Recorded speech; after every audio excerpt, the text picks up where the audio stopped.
Welcome to Calming Bedtime Journeys channel. Tonight we step softly into a world of frost smoke and firelight where the dark settles early and winter feels almost alive. Have you ever wondered what it meant to face a long, cold night when glass windows were rare, blankets were precious, and the little orange glow of a hearth could feel like the difference between safety and misery? There are no humming radiators here, no cheerful electric lamps, no midnight snack waiting in a bright kitchen, only a cottage crouched against the wind, a door of rough boards and the quiet hope that the fire is still burning when you arrive. So before you settle into the story, take a second to like the video and hit subscribe. And while you are here, comment with your location and local time. Now dim the lights, and you walk toward the cottage through a lane pressed flat by old snow and boot prints. The night is sharp enough to sting your nose. Your breath drifts before you in pale ribbons, then disappears into the blackness. Above, the sky is clear in places and cloudy in others, with stars blinking between shreds of winter mist. The village has gone quiet, not silent exactly. A dog barks once. Somewhere farther off, an animal shifts in a shed. A shutter taps wood against wood. But the day noise is gone, folded away with the last light. You feel the path under your boots half frozen and uneven. Mud sleeps beneath the crust of ice, waiting for warmer hours. On either side, the cottages sit low and dark, their thatched roofs carrying a whitening dust of frost. They seem to crouch against the season as if the cold itself were a great beast prowling past the walls. Ahead, one doorway shows a dim reddish pulse through the cracks. That is enough. In a medieval village, light means life. It means someone has kept the fire going. It means the household is still awake, or at least not yet buried under blankets and straw.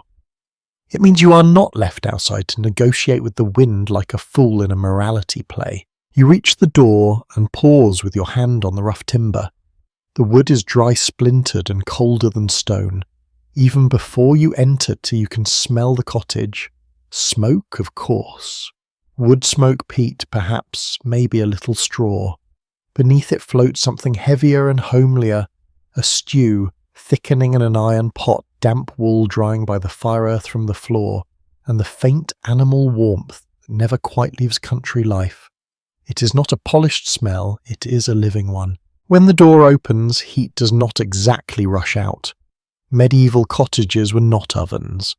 Still, a pocket of warmth brushes your face, and after the bitter lane it feels almost luxurious.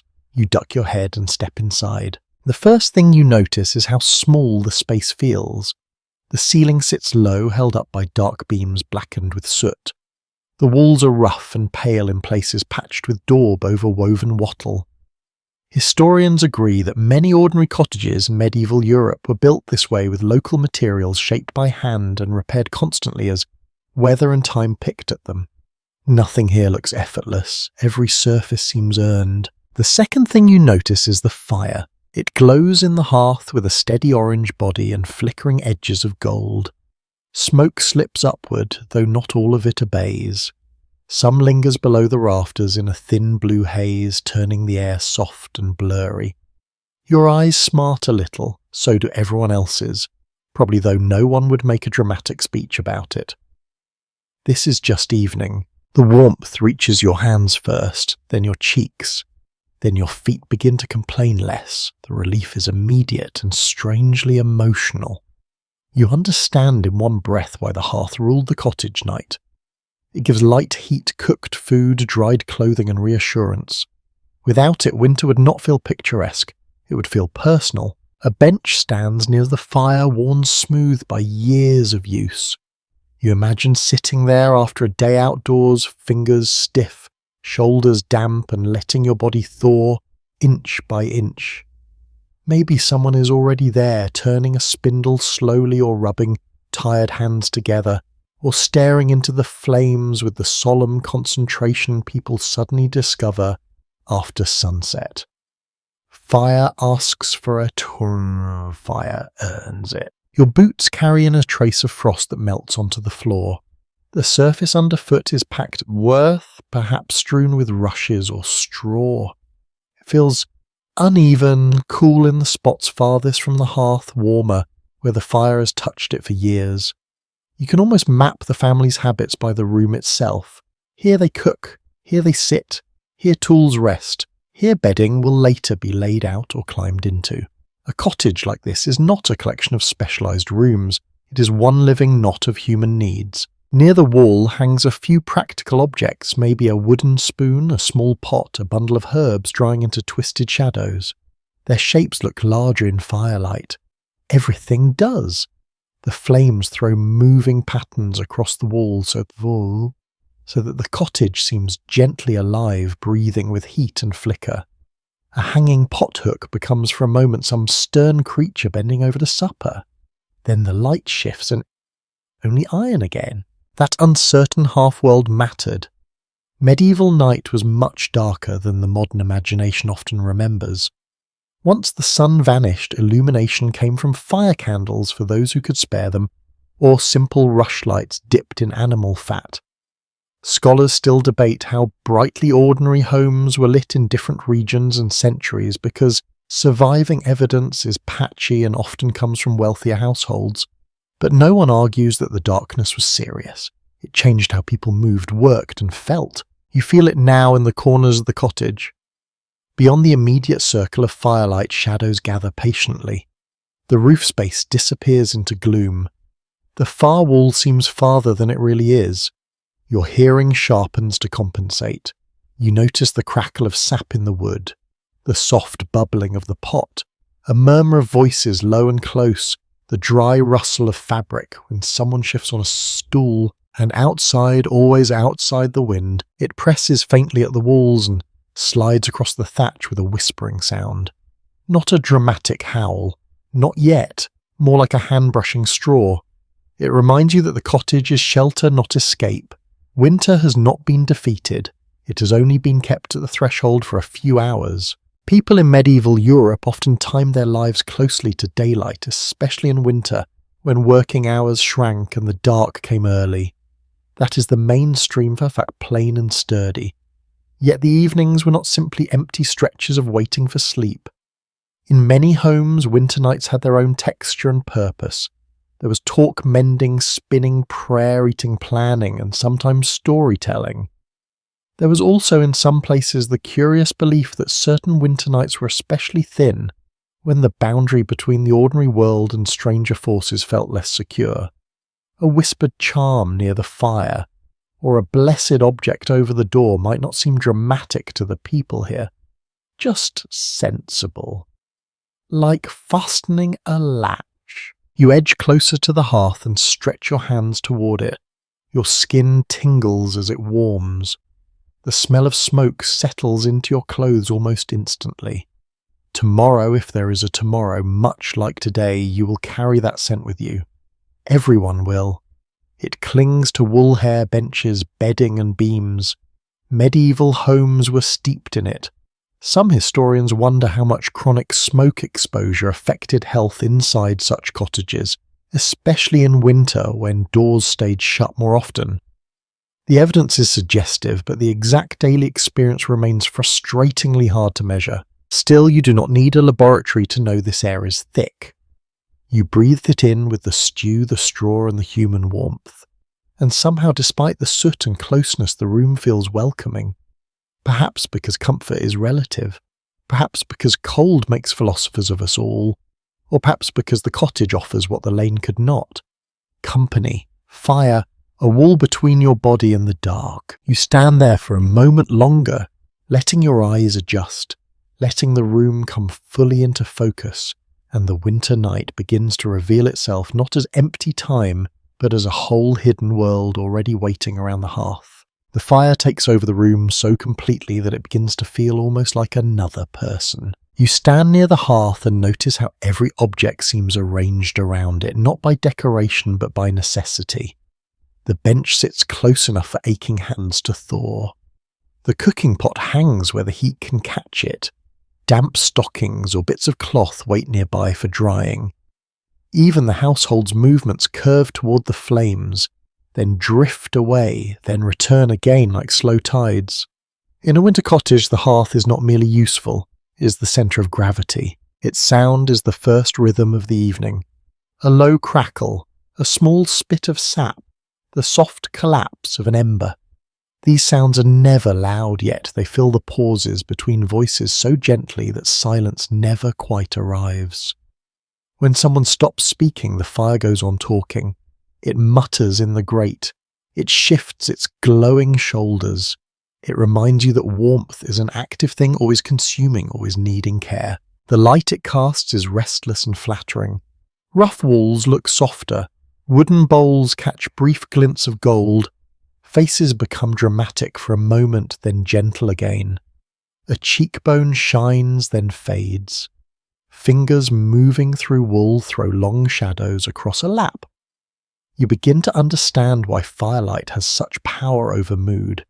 It makes everything seem older, closer, and a little mysterious. Even a plain spoon can look noble beside a red ember. You smell the whole evening through the hearth. Wood smoke hangs thick in the air, but other scents gather around it.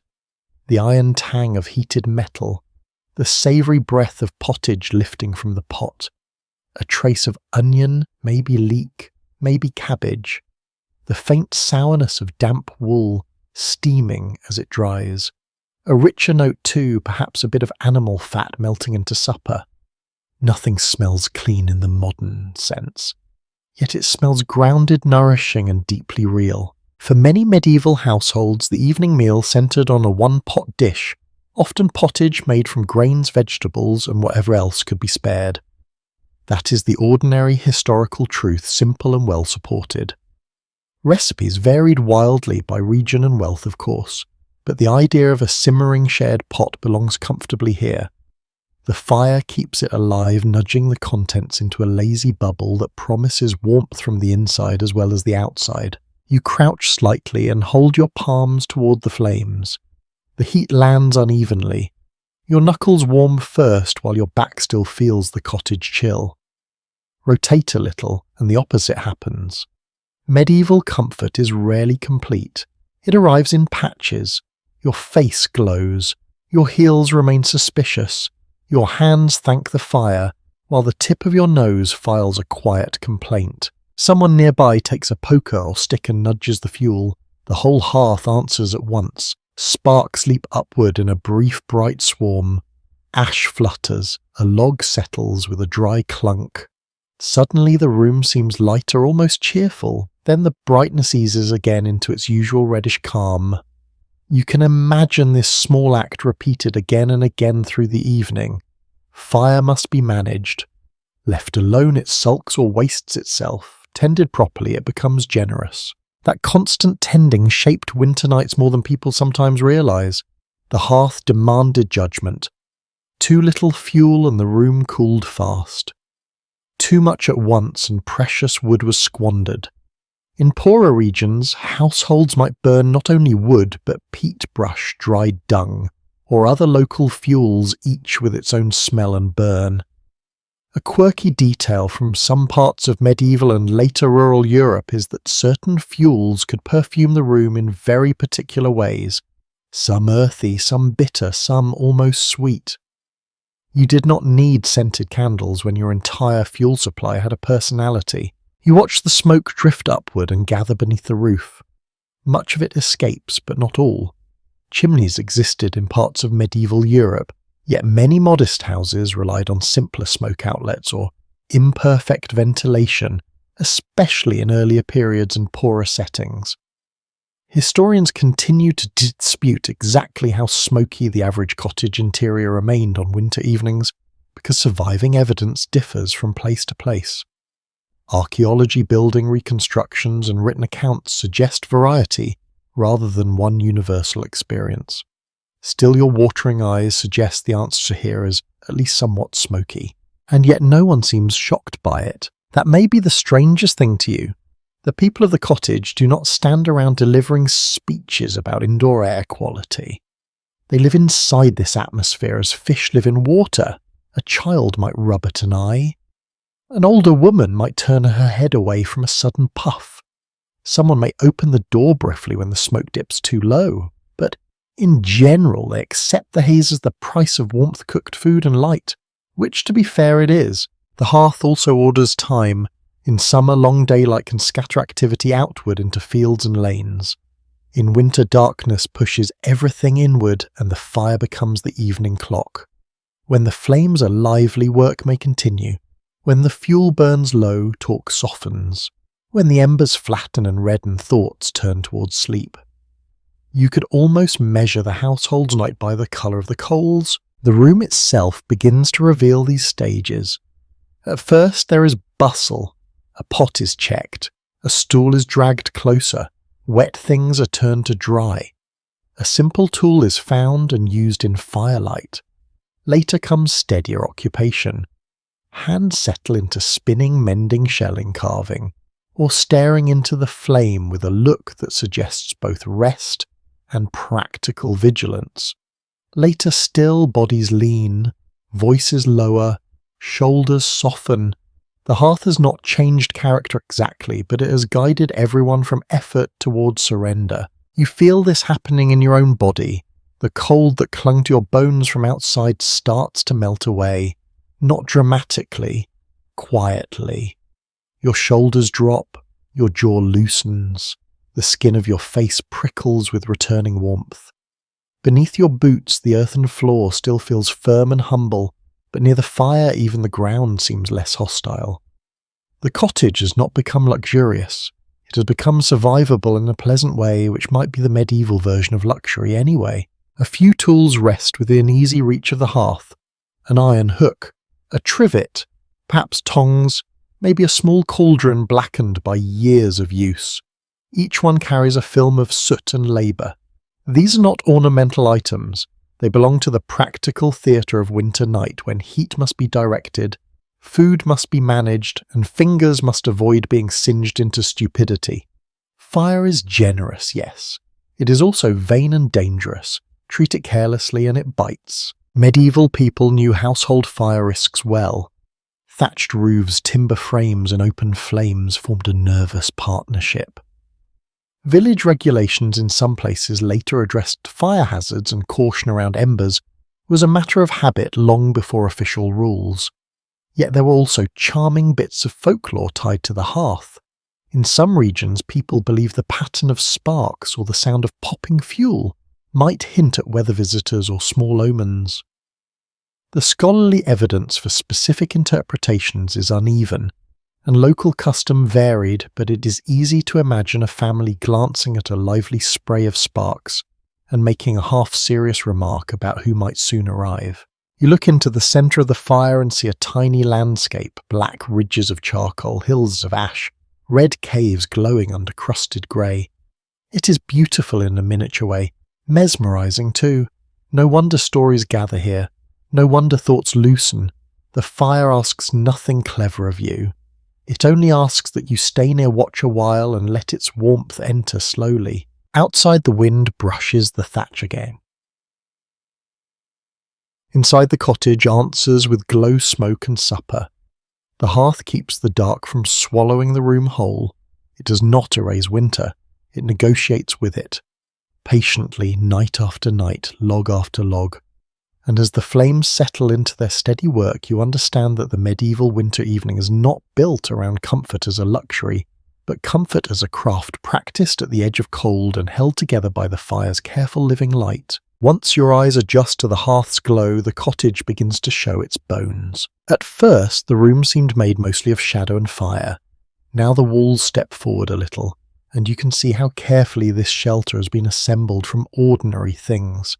Nothing gleams, nothing pretends to grandeur. Yet every surface tells a story about weather labour and patience. You are standing inside a structure built not from abstract design, but from what the land could spare and the household could shape by hand. The walls are made of wattle and daub, at least in part. Thin wooden rods have been woven together into a kind of sturdy lattice, then covered with a plastery mixture of clay soil, straw and dung. When fresh and dry, the surface can look surprisingly smooth. With time, though, it cracks, bulges, flakes and gets patched again. You can see places where hands have repaired old damage, smearing on new daub to keep out drafts. The wall does not hide its age, it wears it openly. This kind of building method was common in many parts of medieval Europe, especially for modest homes. That much is well established. Local materials mattered enormously. If timber was available, timber-framed walls appeared. If stone was abundant, stone might dominate. But for many ordinary villagers, wattle and daub offered a practical answer. It was affordable in the broad medieval sense, which is to say it still required work but not impossible wealth. You move a little closer to one wall and feel how uneven it is. The surface is cool beneath your fingertips, slightly gritty. In some spots it seems firm as baked earth. In others the material has softened with age and damp, especially near a lower edge, where boots or animals may have brushed it for years. It does not feel delicate exactly, but it does feel mortal. This house can endure a winter. It can also be wounded by one. The beams overhead are darker than the walls, nearly black in the firelight. Smoke has kissed them for years, maybe decades, sealing them in soot and memory. Their edges look heavy and solid, though not perfectly straight. Medieval carpentry often preserved the natural stubbornness of wood, rather than forcing every line into neat geometry. The roof above is thatched, most likely with straw reed or some other local material laid thick against rain and cold. In daylight it might look almost soft. At night it becomes part of the darkness itself. The smell rising from the walls and roof is subtle, but once you notice it you cannot quite stop noticing. Dry straw, damp earth, dust warmed by the fire. Old smoke sunk so deeply into the structure that it seems to emerge from the beams themselves. If the cottage has recently endured a wet spell, there may also be a faint mineral smell of moisture clinging somewhere in the daub. Nothing here smells sterile. The very house has an odour. It breathes like a slow animal. You begin to understand that warmth inside a medieval cottage was never evenly distributed. Near the hearth, your hands are almost content. A few paces away, the wall still radiates winter cold back at you. One side of your body may feel human again, while the other side remains a suspicious turnip. People often imagine old cottages as sealed little nests, but the truth was more complicated. They sheltered certainly, yet they also leaked. They creaked. They negotiated with the season rather than conquering it. How well did such homes keep out the cold? Historians still argue over that question, and the answer depends on region, period, and wealth. Experimental archaeology has shown that some reconstructed wattle and daub buildings can be warmer and more weather-resistant than modern people expect, especially when maintained well and heated steadily. On the other hand, written accounts and common sense both suggest that many poor households endured draughts, dampness, and hard winters with very limited insulation. So the cottage around you is neither a fairy tale hut nor a total ruin. It is a working compromise. That compromise is visible in every patch and seam. A draught may creep in where wall meets roof. A small cloth or bundle of straw might be stuffed near a gap. The door itself, made of thick boards, is sturdy but not perfectly fitted. When the wind rises outside, a cold whisper finds its way inward. You hear it more than feel it at first, a little hiss at the edge of the room, then it touches your ankle. Medieval architecture, bless it, had many strengths. Airtight precision was not generally one of them. Still, the cottage offers something more important than perfection. It creates an inside. That may sound obvious, but on a winter night it means everything. There is the outer world of frost-dark lanes and uncertain weather. Then there is this enclosed pocket of smell, heat, breath, and low conversation. Even if the walls do not banish the cold entirely, they change its character. Outside, winter feels endless. Inside, it becomes something you can answer with fire, wool, food, and company. You glance toward the corners where the light thins into brownish shadow. Storage lives there. Maybe a chest. Maybe a basket of grain.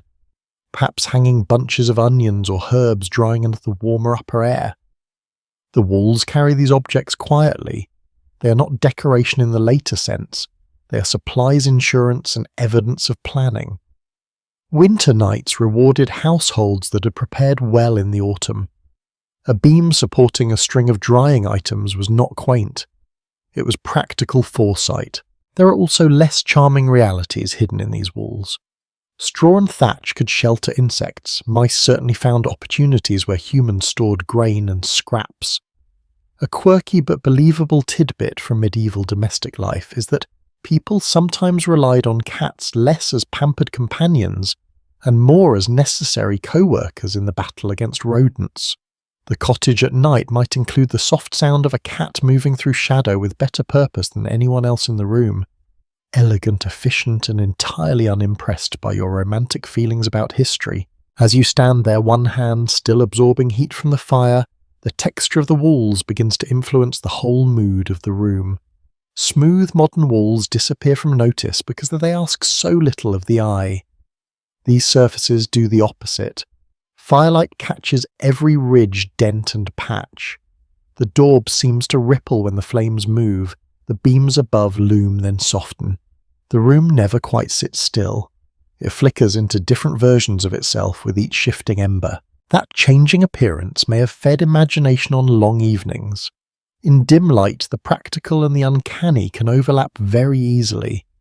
A hanging bundle looks like a watching figure until the flames brighten. A crack in the wall becomes a narrow black mouth. Then it is only a crack again. Medieval people were not fools frightened by every shadow, but they also inhabited a world where darkness remained active, not decorative.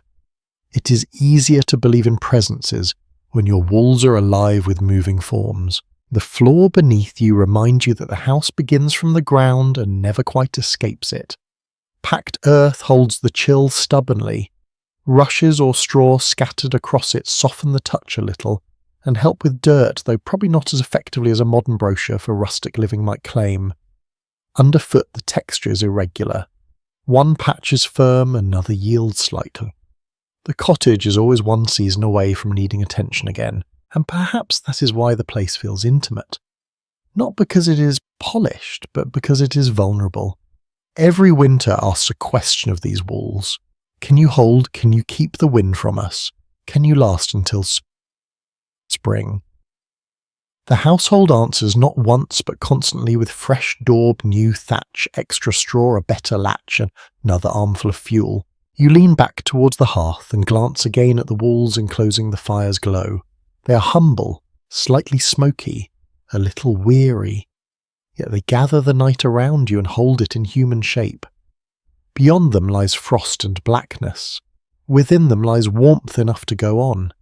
And in the quiet rough strength of wattle daub timber and thatch, you feel the medieval cottage doing its plain heroic work one winter evening at a time. The deeper the night settles, the more the cottage belongs to its light. Daylight has long since retreated beyond the fields and frozen paths, and what remains now is a careful flickering world built from flame and shadow. You begin to notice how limited that light truly is. The hearth glows steadily, but it does not reach everything. It creates islands, small zones where sight feels reliable, and wider spaces where shapes soften into suggestion. A rushlight burns nearby, its thin stem dipped in fat, giving off a quieter, more fragile glow than the fire. It smells faintly oily, with a hint of something slightly bitter. The flame leans and trembles with the smallest movement of air, and you sense that it must be watched, even respected, because it could vanish as easily as it appeared. Candles, if present at all, are not casually wasted here. They are valuable, sometimes reserved for specific tasks or moments. You shift your gaze toward the far side of the room. It takes effort. Your eyes strain, trying to separate object from darkness. A stool sits there, or perhaps it is something else. A hanging cloth becomes a looming figure for a heartbeat, then dissolves into stillness when the fire flares again. The mind works harder in this dimness. It fills gaps. It guesses. This was a common condition for medieval evenings, especially in rural homes. Artificial light existed, but it was costly enough that many households used it sparingly. The result was a rhythm of activity shaped not just by time, but by visibility. Fine work required closeness to flame. Broader tasks could be done in shadow. Anything delicate might simply wait for morning. You notice how people in the room move differently because of it. Steps are slower. Hands reach carefully before committing. No one rushes across the floor without knowing what lies ahead. There is a kind of practiced caution in every motion, as though the darkness itself has rules that must be respected. The firelight draws attention to faces again. It favours expression, a raised brow, a quiet smile, a moment of thought lingering longer than usual. In this light, people cannot hide in the same way they might under a bright even glow. Instead, they seem to emerge in pieces revealed in brief golden flashes, then softened again as the flame dips. The soundscape shifts too. Without clear sight, your hearing sharpens further. You pick up the faint scrape of wood against clay, the soft pull of thread through fabric, the occasional clearing of a throat. Even breathing becomes noticeable. The cottage is not silent, but its sounds feel closer, more personal, as if the room itself listens. There is something almost meditative about this limitation. You are not overwhelmed by detail, you are guided toward what matters immediately. The fire, the people, the small circle of shared life. Everything else waits its turn in the dark. Some surviving accounts and reconstructed interiors suggest that people adapted remarkably well to these lighting conditions, developing a kind of night vision that modern eyes accustomed to constant brightness rarely practice. Whether that adaptation was as sharp as sometimes imagined is still open to interpretation, but there is little doubt that medieval households functioned with far less light than most people today would tolerate comfortably. You feel that adjustment beginning in yourself. At first the dimness felt restrictive, now it feels quieter, softer. Your thoughts slow slightly as though they too must pass through the narrow doorway of the available light. Near the hearth, someone adjusts the rushlight, trimming its end to keep the flame steady. The gesture is small but practiced. It speaks of habit, of knowledge passed down through repetition rather than instruction. There is no manual here, no written guide to evening illumination, only experience. A faint draught slips through the room, barely noticeable, yet enough to make the small flame flicker wildly for a second. It bends, almost extinguishes, then steadies again. That brief moment carries a quiet tension. Light is not guaranteed. It must be maintained. In some regions, people believe that a struggling flame could signal more than just a draught. It might hint at approaching whether unseen presences or simple bad luck. Such beliefs were not universal, and their exact meanings varied widely, but they reflect how closely people watched the behaviour of light in a world where it mattered deeply. You glance upward again. The rafters disappear into shadow, but occasionally a thread of smoke drifts across the dim ceiling, catching a faint glimmer before vanishing.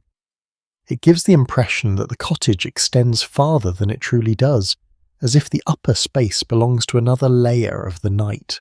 The boundaries between inside and outside feel thinner now, not physically perhaps, but perceptually. The darkness beyond the walls presses inward, meeting the darkness within. Only the fire and the small lights resist it, holding a fragile line. And yet within that line life continues with quiet certainty. Hands keep moving, voices murmur, the pot still simmers, the rhythm does not break, it adapts. You begin to understand that medieval nights were not simply endured. They were inhabited, shaped, lived through with a kind of calm acceptance that does not fight the darkness but works alongside it. You shift your position slightly, letting the fire warm your other side. The light catches your hands, turning them briefly golden, then releases them again into softer tones. It is a gentle exchange, warmth and shadow back and forth.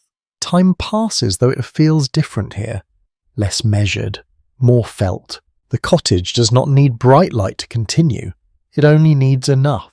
And in that modest glow the winter night unfolds steady and unhurried, as if it has all the time in the world. The scent of supper deepens as the evening settles into its quieter rhythm. You notice it first as a gentle shift in the air, a richer warmth layered over the smoke.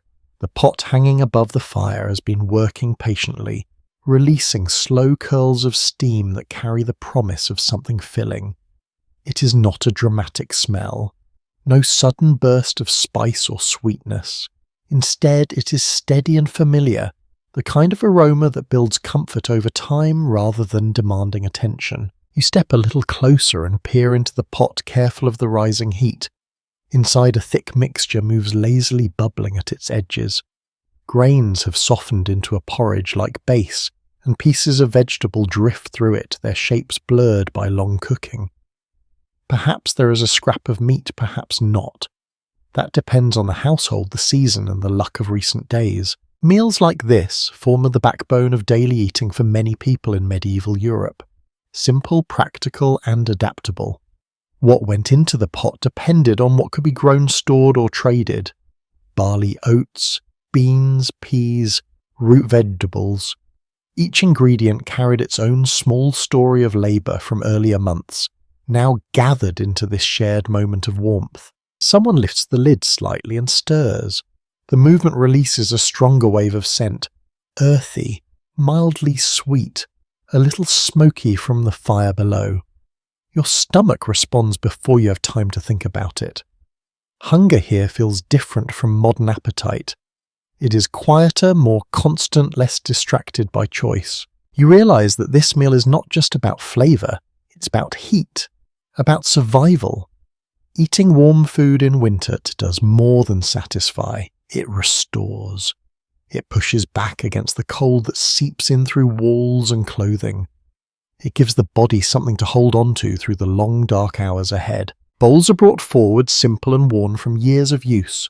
Wood perhaps, or coarse pottery, each one slightly different, each one carrying marks of daily life. There is no matching set, no polished arrangement, only what exists, what works, what lasts. The serving itself is unceremonious but not careless. The pot is lowered or tilted and portions are shared. You notice how attention is given without needing words. A smaller amount here, a little more there. The distribution reflects understanding rather than strict fairness. Someone who laboured harder may receive more, someone younger less. It is a quiet negotiation shaped by habit. You take a bowl in your hands and feel its warmth seep into your fingers. The surface is hot but manageable, and you instinctively cradle it close, letting it warm your palms before you even taste it. This small act feels almost as important as eating itself. The first mouthful is soft and plain, yet deeply satisfying. The texture is thick, slightly uneven. Some parts smoother, others holding the shape of grains or vegetables. The flavour is gentle, but the warmth spreads quickly through you, easing something that the fire alone could not reach. Bread may accompany the meal if there is enough. Dense, dark, perhaps a little stale by the modern standards, but perfectly suited for dipping into the pot. You notice how carefully it is handled. Nothing is wasted. Every piece has value. Food in a setting like this carries more than nourishment. It carries memory, continuity. The same pot may have been used for years.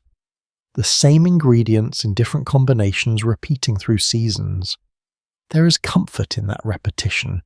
It creates a sense of stability in a world that can be unpredictable. You hear the soft sounds of eating around you.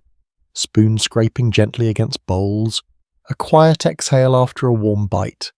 Occasional murmurs, not full conversation, just small acknowledgements of the shared experience.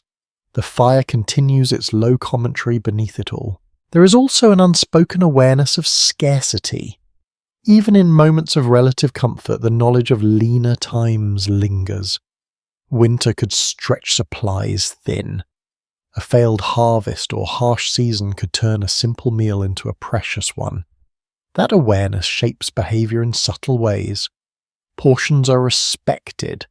Leftovers, if any, are carefully managed. Some accounts suggest that in certain households, the cooking pot might remain in use across multiple days with new ingredients added as they became available.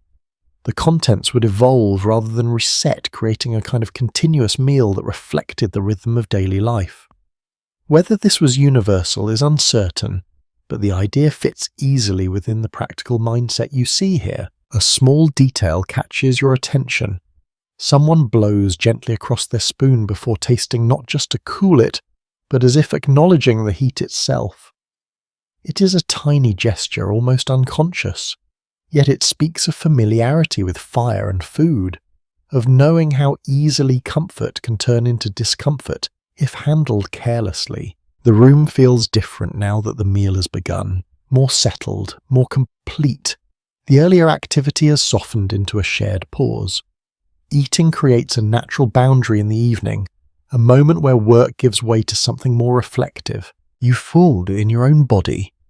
The warmth of the food spreads outward, meeting the warmth of the fire, creating a layered comfort that reaches deeper than either could alone. Your shoulders relax further, your breathing slows. Outside, the night continues its quiet watch.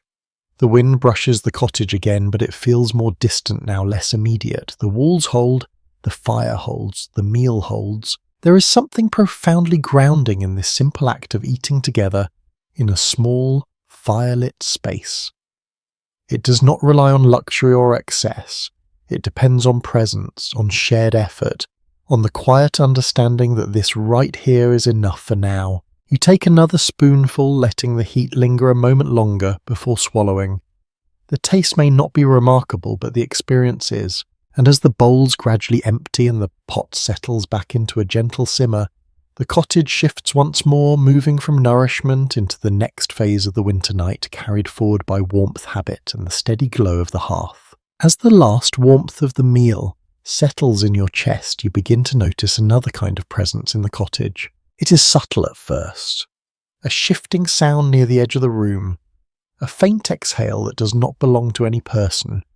Then, as your eyes adjust again to the dim glow, you realize that the household is not entirely human. Near the far wall, partially in shadow, a shape stirs. A small animal, perhaps a goat or a sheep, tucked close to the inner space. Its body is still, but its breath is visible in slow, steady rhythms. The warmth of the room reaches it too. The scent you noticed earlier, that soft animal trace beneath smoke and stew, now makes more sense. You might feel a moment of surprise, or even mild discomfort. The idea of sharing a living space with animals feels unfamiliar in a modern frame of mind. Yet here in the deep cold of winter, such arrangements could serve practical purposes. In some regions and households, smaller livestock were occasionally brought inside or kept very near human living quarters during harsh weather. Not as a charming custom, but as a matter of survival. Animals needed protection from freezing temperatures, and their body heat could contribute in a modest way to the overall warmth of the space. The exact frequency of this practice varied widely, and surviving records do not always agree on how common it truly was. You shift slightly and notice a faint rustle of straw beneath your feet. The floor covering is not just for comfort. It helps absorb moisture, dirt, and the traces of both human and animal life. Over time, it would be replaced or refreshed, though perhaps not as often as you might prefer. The air carries a layered scent now. Smoke still dominates, but beneath it lies the warm, earthy presence of animals. It is not overwhelming, just constant, like a background note that never quite disappears. A cat slips quietly along the edge of the room, barely visible except when the firelight catches its eyes. It moves with calm confidence, weaving between shadows with a purpose that suggests long familiarity.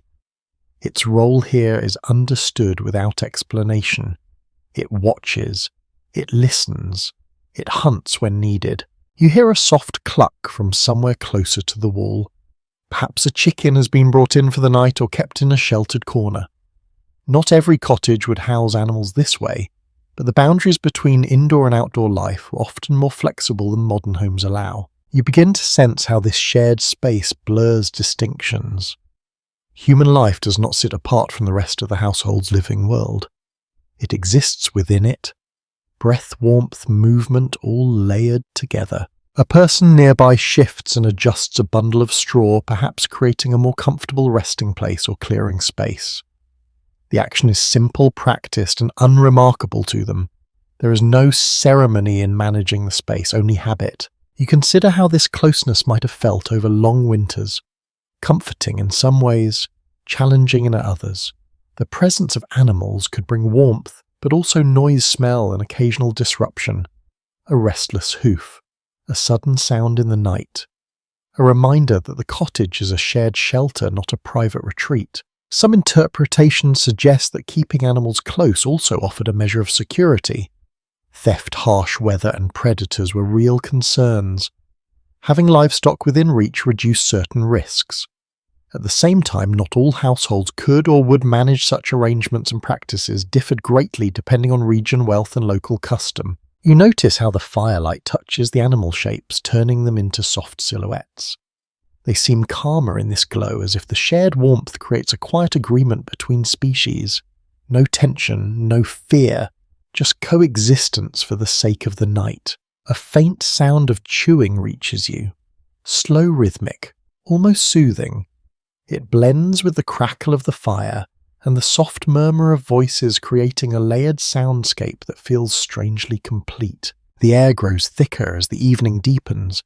Heat rises, carrying scents upward, while cooler air lingers near the floor. You feel the difference as you shift your weight. Warmth at your shoulders, a hint of chill at your ankles. It is a constant balance. Someone reaches toward the hearth and adjusts a piece of wood. The flames respond with a brief flare, casting longer shadows across the room. For a moment, the animals seem larger, their forms stretching along the wall before settling back into stillness. You begin to understand that this closeness is not simply tolerated, it is integrated. The household functions as a small ecosystem, each presence contributing something to the whole. Warmth, labour, food, protection. Even so, questions remain. How often were animals truly kept inside living spaces during winter nights? Evidence suggests it happened, yet not uniformly.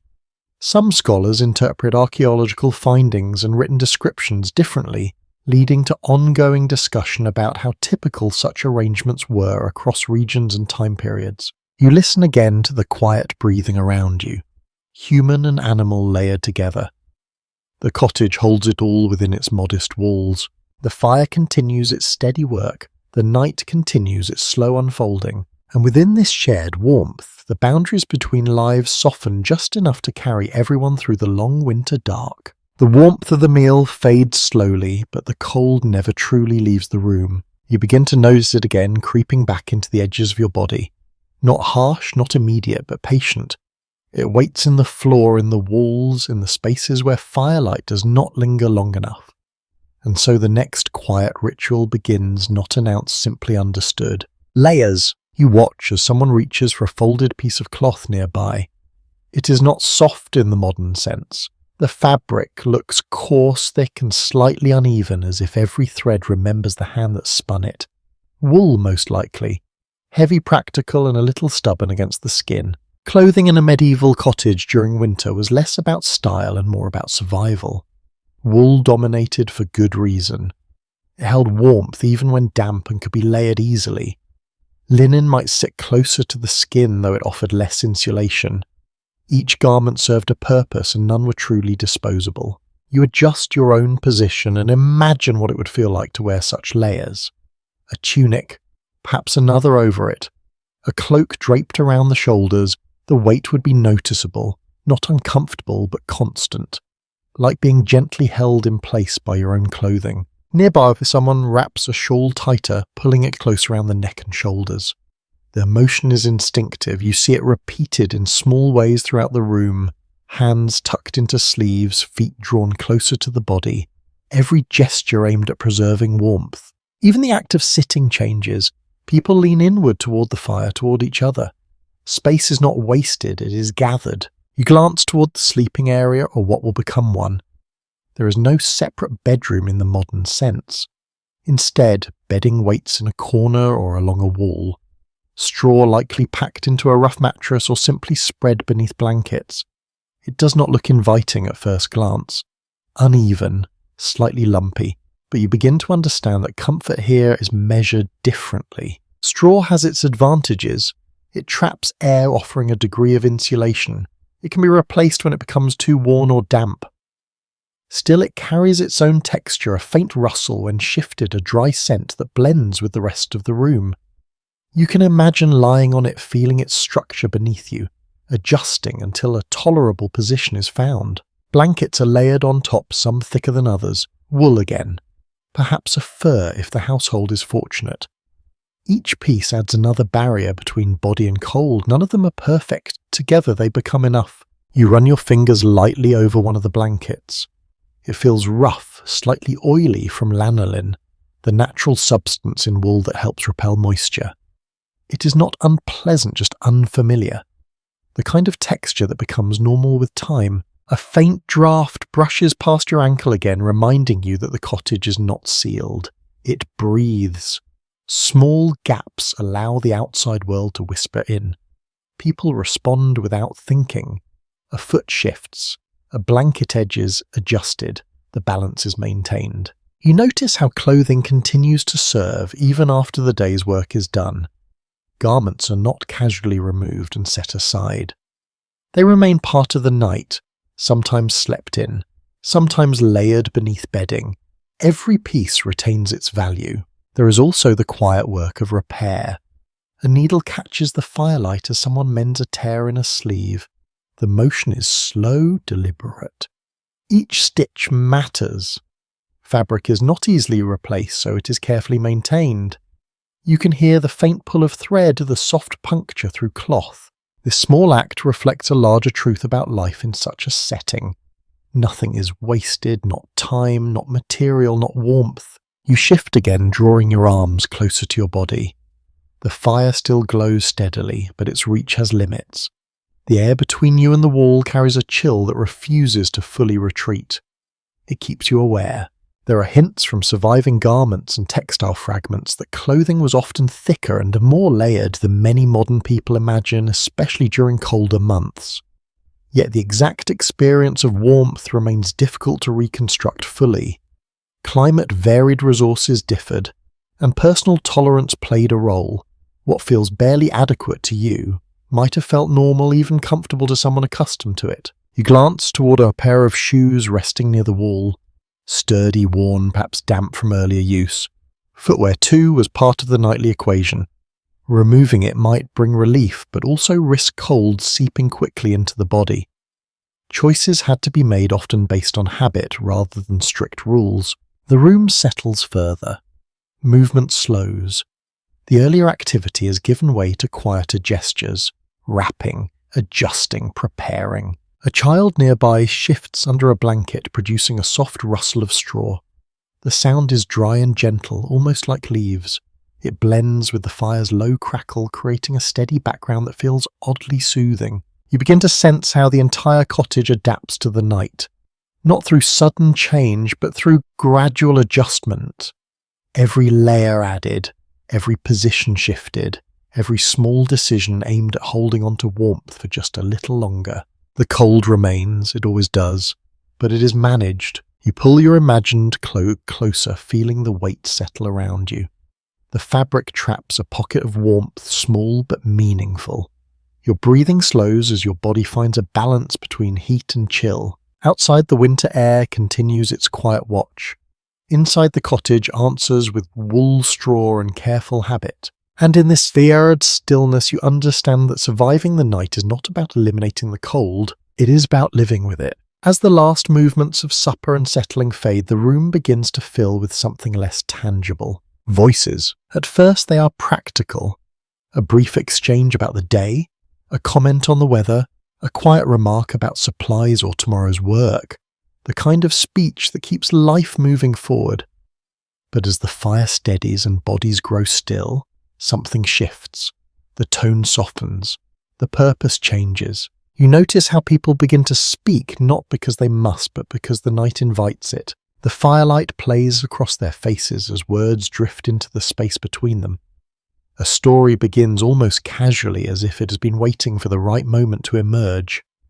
No formal announcement, just a voice taking on a slightly different rhythm. You lean in without realizing it. Storytelling held an important place in many medieval communities, especially during long winter evenings when outdoor work was limited and darkness arrived early. These were not always grand tales of kings and battles. More often they were local familiar, shaped by memory and repetition. The story might begin with a person known to someone in the room, a neighbour, a traveller, a relative from another village. The details unfold slowly, each one carrying just enough intrigue to hold attention. You hear a name, a place, a small mystery. The teller pauses occasionally not for dramatic effect, but because that is how speaking works here. Thoughts are gathered, shaped, then released. The rhythm feels natural and hurried. No one interrupts, no one rushes the ending. The fire listens too. Its steady crackle fills the quiet spaces between sentences, giving the story room to breathe. Shadows move along the walls, shifting with each flicker, as if the cottage itself is reacting to the tale. You notice how the listeners respond, a slight nod, a soft murmur, a brief smile at a familiar detail. These small reactions become part of the storytelling, guiding it forward without breaking its flow. The content of these stories varies. Some are practical recounting events that carry lessons or warnings. Others lean toward the strange, not frightening in a sharp way, but unsettling in a quiet, lingering manner. You hear mention of a figure seen on a distant road, a sound heard where no one should have been, a moment that's felt out of place. In a world where darkness was deep and distances were long, such stories found fertile ground. Belief and imagination often lived close together, shaped by limited light and the unknown beyond the village. There are hints from folklore collections and later records as that winter evenings were rich with tales of spirits, wandering souls, and other unseen presences. The exact details changed from region to region, and not everyone accepted them in the same way. Some treated them as truth, others as entertainment. Many likely stood somewhere in between. You feel that ambiguity now. The story is not presented as fact, yet it carries a weight that makes you listen carefully. The firelight adds to it, turning ordinary gestures into something more dramatic. A hand lifts, casting a long shadow across the wall. For a moment it looks larger than life, then it settles back into proportion as the flame shifts. You become aware of how the room has grown quieter overall. Even the small movements have slowed. The act of listening has taken over. It draws everyone into a shared focus. A child leans closer, eyes reflecting the fire. An older figure sits back, hands resting, still absorbing the familiar rhythm of the tale. Each person participates simply by being present. The story reaches a point where something unusual happens. A decision made, a path taken, a consequence that feels just slightly beyond the ordinary. The teller's voice lowers, not dramatically, but enough to draw attention. You find yourself holding still, then just as gently the tension releases. The story resolves perhaps with a lesson, perhaps with a quiet uncertainty that lingers in the air. A soft breath moves through the room, not quite laughter, not quite relief, something in between. Another voice picks up where the first left off, offering a different memory. A lighter one this time, something humorous, a small mishap, a moment of human foolishness that feels comforting in its familiarity. The mood shifts again. The firelight seems warmer now. Faces relax, shoulders ease. This flow between tones is natural. Stories are not fixed performances. They move with the room, shaped by the people present and the feeling of the evening. You begin to understand that these moments serve more than entertainment. They reinforce connections, they pass on knowledge, they create a shared sense of experience that extends beyond the immediate night. Even without written records, stories carry memory forward. They preserve names, events, and lessons in a form that can be recalled and retold. You notice how certain phrases repeat not exactly the same each time, but familiar enough to anchor the tale. Patterns emerge, structures that make the story easier to remember. This oral tradition forms a quiet thread through the evening, linking one voice to another. The fire continues its steady glow, supporting the rhythm without demanding attention. It has become part of the storytelling itself, its light shaping the atmosphere, its sound filling the spaces between words. You shift slightly, adjusting your position near the warmth. The movement feels small, respectful of the shared focus. Outside, the night deepens further. The world beyond the cottage fades into a distant presence, no longer demanding attention. Inside, the circle of light and voice holds steady. You realize that time has passed without being measured. The story has carried you through it. Another pause settles over the room, not empty, full. Someone adds a final remark, tying the thread together. The story comes to rest. For a moment, no one speaks. Then the fire crackles softly, as if offering its own quiet conclusion. When the stories settle and voices soften, the quiet does not feel empty. It feels watched. You notice it first in the way the room holds its breath between sounds. The fire still murmurs, the straw still shifts faintly under small movements, yet something else seems present. Not visible, not defined. Just a subtle awareness that the night extends beyond the walls in ways that are not entirely understood. You glance toward the darker corners again. They have not changed yet, they feel deeper now. Less like simple absence of light, more like spaces where something might exist just beyond sight. The mind plays gently with possibility, not out of fear, but out of habit shaped over generations. In many medieval communities, the night carried more than darkness. It carried meaning. Beliefs about unseen forces, wandering spirits, or protective presences often blended quietly into everyday life. These ideas were not always dramatic or overwhelming. They could be as simple as a small gesture, a murmured phrase, or a particular way of placing an object near the hearth. You notice one such gesture now. A hand moves briefly, tracing a small sign in the air before settling again. It is done without comment, without drawing attention. Perhaps a blessing, perhaps a habit learned long ago. The exact intention remains unspoken, but its purpose feels clear enough. Protection. The cottage, for all its warmth, is still part of a larger world that cannot be fully controlled. The fire keeps the cold at bay, but it does not explain the creak in the roof or the sudden shift of wind outside. It does not answer the questions that arise in long stretches of darkness. You hear the wind again, this time a little stronger. It brushes along the thatch with a low, steady sound, not threatening, just present. It moves across the roof, then fades, then returns, as if testing the edges of the structure. Your body responds almost automatically. A slight tightening of your shoulders, a brief pause in your breathing. Then, as the sound passes, a slow release. The people around you do not react in any obvious way. They are familiar with these sounds. They have heard them countless times. Yet familiarity does not erase awareness. It simply makes it quieter. You recall how earlier stories touched on unusual sights and unexplained moments. Those ideas do not vanish when the storytelling ends. They linger, blending with the natural uncertainty of the night. A small object rests near the hearth, partially hidden by shadow. It might be nothing more than a carved piece of wood or a simple token. Or it might carry some significance known only to those who live here. In some places, people kept small items believed to offer protection or good fortune, though the exact forms and meanings varied widely. The boundary between belief and routine is difficult to trace. What begins as tradition can become habit. What begins as caution can become comfort. You feel it in the way the room settles. No one speaks of fear. No one names anything directly. Yet there is an underlying awareness that the night is not entirely empty. It holds possibilities some understood, others not. A faint sound reaches you from outside. Not the wind this time. Something lighter. A shift in the distance.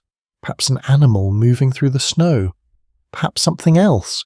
The uncertainty lasts only a moment before the sound fades. Inside, the fire responds with a soft crackle, drawing your attention back. The light steadies. The warmth remains. You begin to understand that the cottage does not attempt to explain the night. It accepts it, works within it, finds ways to live alongside it. There are suggestions in various historical sources that people often combined practical knowledge with inherited beliefs, creating a worldview where natural and unseen elements coexisted without strict separation. The details differ from place to place and interpretations vary, but the pattern appears often enough to feel familiar. You sense that pattern here. The fire is real, the walls are real, the cold is real, and alongside them quieter ideas exist, shaping behaviour in subtle ways. A person near the doorway adjusts the latch, ensuring it is secure. The movement is deliberate. Not hurried, not anxious, just careful. The door closes firmly, reducing the faint whisper of air that had been slipping through. Another small action. Another layer of reassurance. You shift your position again, drawing closer to the warmth. The shadows retreat slightly, though they never fully disappear. They remain part of the room, part of the experience. The cottage feels both safe and exposed at the same time. protected by its walls and fire, yet aware of everything beyond them. You listen to the breathing around you, slow, steady, human, familiar. The earlier stories have softened into memory, but their presence lingers in the way the room holds itself, in the way silence feels full rather than empty. The fire continues its quiet work, its light pushing back just enough of the darkness to create a space where life can continue. Outside, the night stretches on, vast and indifferent. Inside the cottage remains a small island of warmth and awareness, where the seen and the unseen rest side by side, without needing to be fully understood. The stories fade, the silence deepens, and yet the night is far from idle. You begin to notice that hands rarely stay still for long in this cottage. Even as voices quiet and bodies relax, small tasks continue to unfold in the glow of the fire. The rhythm changes, but it does not stop. Winter evenings, long as they leave room for work that daylight could not hold. A spindle turns slowly between practiced fingers. You watch the motion steady and almost hypnotic. Wool is drawn out, twisted and guided into thread with a calm precision that seems effortless until you look closely. The fibres stretch, catch the light, then settle into a thin line that gathers onto the spindle. Each movement builds on the last. Nothing rushed, nothing wasted. Spinning was a common evening activity across many rural households, particularly in colder months when outdoor labour slowed. It allowed people to make use of time that might otherwise pass unused, transforming raw material into something necessary for clothing and trade. The process required attention, but not complete sentence, making it well suited to the gentle atmosphere of the night. You notice how the person spinning does not stare directly at their hands. Their gaze drifts between the fibres, the fire and the room itself. This is not new work. It lives in muscle memory. The body knows what to do. Nearby, another figure bends over a piece of fabric needle, catching and releasing in the shifting light. The thread glints briefly with each movement, then disappears into the cloth. Repairs, adjustments, small acts of maintenance that extend the life of what already exists. The quiet scrape of wood draws your attention to the other side of the hearth. Someone is carving. The sound is soft but distinct. A blade moving carefully along a piece of wood, shaving off thin curls that fall to the floor. The object itself is not yet clear. Perhaps a handle, perhaps a tool, something useful shaped slowly from what is available. The smell of fresh wood joins the air for a moment, clean and faintly sweet against the heavier scents of smoke and wool. These small labours form a different kind of conversation. No words required. Each person, however, works within their own task, yet the shared space connects them. The fire binds it all together, offering light and warmth just enough to keep hands moving. Too little light would halt the work. Too much would be wasteful. The balance is carefully maintained. You shift slightly, listening to the layered sounds, the spindle's faint whir, the soft pull of thread, the gentle scrape of carving, the fire beneath it all. It creates a quiet harmony, one that feels steady and reassuring. In many historical accounts, winter evenings were described as productive times for indoor tasks, particularly those related to textiles and tool maintenance. The exact activities varied depending on region and resources, but the pattern remains consistent. When fields rested, hands did not. A small pause occurs as someone stretches their fingers, easing stiffness from the joints. The motion is brief, followed by a return to the task. There is no sense of burden in it, only continuity. You begin to feel how this work shapes the night. It gives it structure. Without it, the hours might feel long and uncertain. With it, time becomes measured in small completions, a length of thread, a repaired seam, a carved edge. Even the children, if present, might take part in simpler ways, sorting fibres, holding tools, learning through observation rather than instruction. Knowledge passes quietly absorbed through repetition. The fire shifts again as a piece of wood settles, sending a brief glow across the room. Shadows stretch, then draw back. The movement highlights each person for a moment before returning them to softer outlines. You notice how close everyone remains to the hearth. Not crowded, but gathered. Distance from the fire means distance from comfort, and no one strays farther than necessary. The air grows warmer near the centre cooler toward the edges. It creates an invisible boundary that shapes movement. You feel it when you lean slightly away, the temperature dropping just enough to remind you where you belong. A faint cough breaks the quiet, followed by a sip of something warm. Perhaps broth, perhaps ale. The sound blends into the ongoing rhythm with a thought disrupting it. There is a sense of patience in all of this. Nothing here is rushed toward completion. The work will continue tomorrow and the next day and the next. Tonight's efforts are simply part of a larger flow. Some interpretations of medieval daily life emphasize the importance of these quiet hours, suggesting they played a significant role in sustaining households through long seasons. While the exact balance between rest and labor likely differed from place to place, it is clear that evenings were not purely passive. You feel the weight of that understanding as you watch. This is not idle time, it is necessary time. Gentle, steady and purposeful. Your own body responds to the rhythm. The earlier tension of cold and movement has softened into a calm awareness.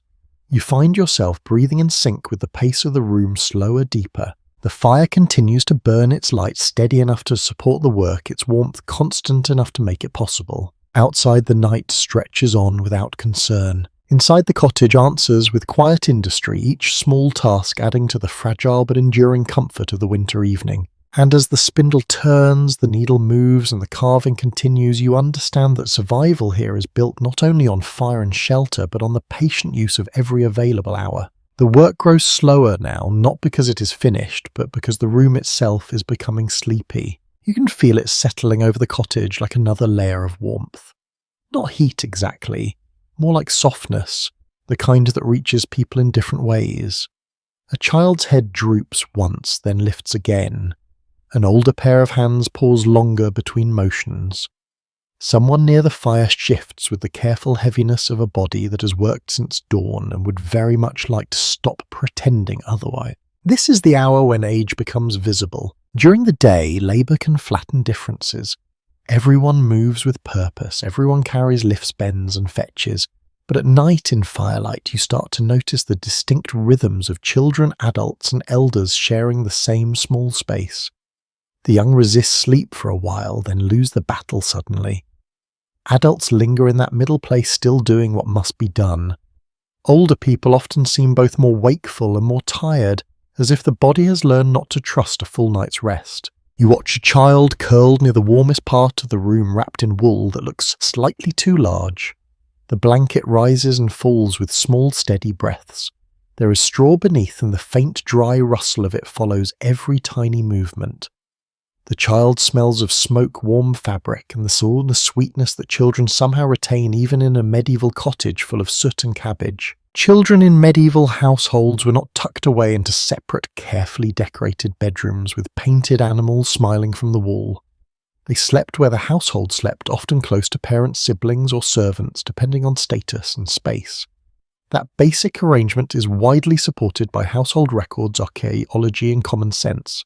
Privacy as later centuries would imagine it was thin on the ground. You notice that the adults do not stop monitoring the child simply because the child appears asleep. A hand checks a blanket edge.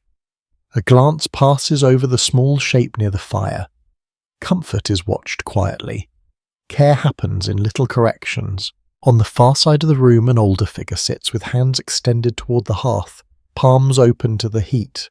The skin looks thinner in the firelight. Knuckles rise like knots in wood. The posture suggests long practice in enduring cold. Perhaps joints ache more in winter.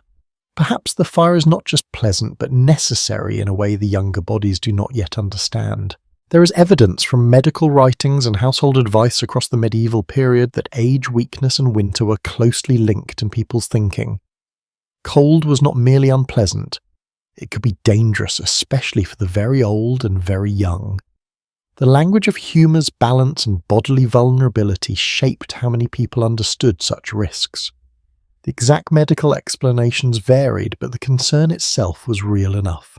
A soft cough comes from the older person near the hearth, then another. Not alarming, just worn. Someone passes a cup. The gesture is quiet and efficient. You do not need a speech about family duty when a warm drink appears in a rough hand at the exact right moment. And then there is the middle generation, the great human bridge between need and response. They are still half working even while their shoulders begin to sag. One person adjusts bedding, another stacks bowls. Someone checks the door, then the embers, then the hanging pot, then the child, all with the weary competence of someone whose mind refuses to lie down before the body does. It becomes clear that winter night in a cottage was not the same experience for everyone under the roof. The child feels warmth, hunger, drowsiness, and perhaps a vague thrill at the stories. The elder may feel every draught as a personal insult. The adult in the middle feels the burden of making the room hold together until morning. Same cottage, same fire, very different night. You listen to the room breathe. The sound is remarkable once you notice it. One light snore, short and uneven. A deeper breath from someone still awake but close to sleep. A child's softer breathing under blankets, the occasional shift of wool against straw. The fire punctuates it all with its patient cracking and sighing. It is almost musical if music were made from fatigue and embers. Some households likely slept in close groups for warmth as much as for convenience. Body heat mattered. Shared blankets mattered. The exact sleeping arrangements differed by region, class, and house size, and surviving descriptions are not always precise. Even so, it is hard to imagine people wasting warmth in separate corners if they could avoid it. Winter encouraged practical intimacy. You can sense that intimacy now, though it is not sentimental. It is matter of fact. A shoulder against a shoulder, a blanket edge pulled over two pairs of legs instead of one, a bench offered to someone older, a child lifted half asleep and placed where the bedding is thickest. These are acts of tenderness certainly, but stripped of performance.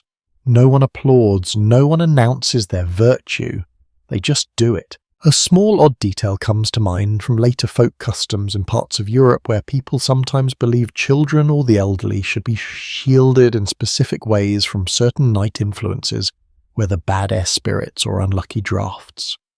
The exact medieval roots of these beliefs are not always easy to pin down, and local customs varied a great deal.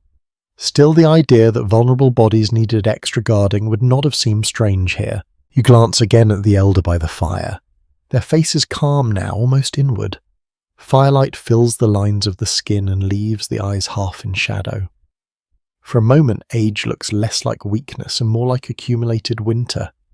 So many evenings, so many fires, so many nights spent judging the weather by sound and the season by the ache in the bones. Then the child stirs and the room returns from philosophy to practical life. A blanket has slipped. Someone notices immediately and tucks it back. The child sighs once and settles. It is such a small thing. Yet this cottage, for all its roughness, is built from such things. Tucked blankets, shared cups, warm places surrendered to those who need them more. You feel drowsiness creeping over the room in widening circles. Work tools rest, voices grow fewer. Even the fire seems to lower its tone in sympathy. This is no dramatic bedtime with ceremony and firm schedules. Sleep arrives more like weather drifting over the household, gradually claiming first one person and then another. And you sitting within the glow of it begin to understand how winter nights carried not just hardship but a particular kind of closeness. Not privacy, not luxury. Something older and more practical. A fellowship of bodies gathered against the cold, each one leaning a little on the others. Each one helping the room become quiet enough for rest. The room is gentler now, but gentleness does not mean cleanliness. As your eyes wander through the softer light, you begin to notice the less flattering side of comfort. The cottage is warm near the hearth, familiar in its smells and almost tender in its closeness. Yet it is also full of soot-damp edges, worn fabric and the stubborn evidence of daily life. Nothing here has been polished for admiration. It's been used, handled, patched and lived in. The Yesawa'isao tells a part of the story. Smoke hangs in it, though thinner than before. You can still smell charred wood and old ash, but now other scents rise more clearly as the evening slows. Cooked grain, damp straw, wool that has absorbed years of fire and weather, a faint human musk from bodies that have worked, eaten and settled near the same heat. None of it is shocking once you have been inside a while. It simply gathers around you layer by layer until the whole cottage feels like a single blended atmosphere. You glance up towards the rafters and see soot darkening the wood in uneven patterns. The smoke has not merely passed through this house, it has settled into it. The beams carry the memory of countless fires, each one adding another stain, another shadow. In some places, the blackening is heavy enough to swallow detail. In others, the firelight catches a rough grain beneath the soot, reminding you that the timber once looked very different. Indoor smoke was a routine feature of many medieval homes, especially among modest households where ventilation was imperfect. That much is plain from surviving buildings, reconstructions, and written descriptions. People adapted to it because they had to. Yet adaptation does not mean the experience was pleasant in every moment. Eyes watered, throats probably protested, clothes absorbed the smell and kept it. You rub your fingers lightly against a nearby surface and feel a fine dry residue cling to your skin. Ash dust, soot. The cottage leaves a mark on anything that touches it. It does not apologize. Then there is the floor. What looked earlier like a practical layer of rushes and straw now seems more complicated. Underfoot the surface has collected traces of the whole evening. Bits of fibre, a crumb or two from supper, small flakes of ash near the hearth, dampness brought in from boots, then half absorbed, half left to linger. The floor is not neglected exactly, it is simply overwhelmed by the demands placed on it. Rushes scattered on floors were used in many periods to soften surfaces, absorb dirt and offer a little comfort. Still, how often they were replaced, how fresh they remained, and how pleasant they smelled in ordinary cottages is harder to pin down with certainty. Some descriptions from later centuries make them sound almost rustic and fragrant, while other evidence hints at a far less charming reality.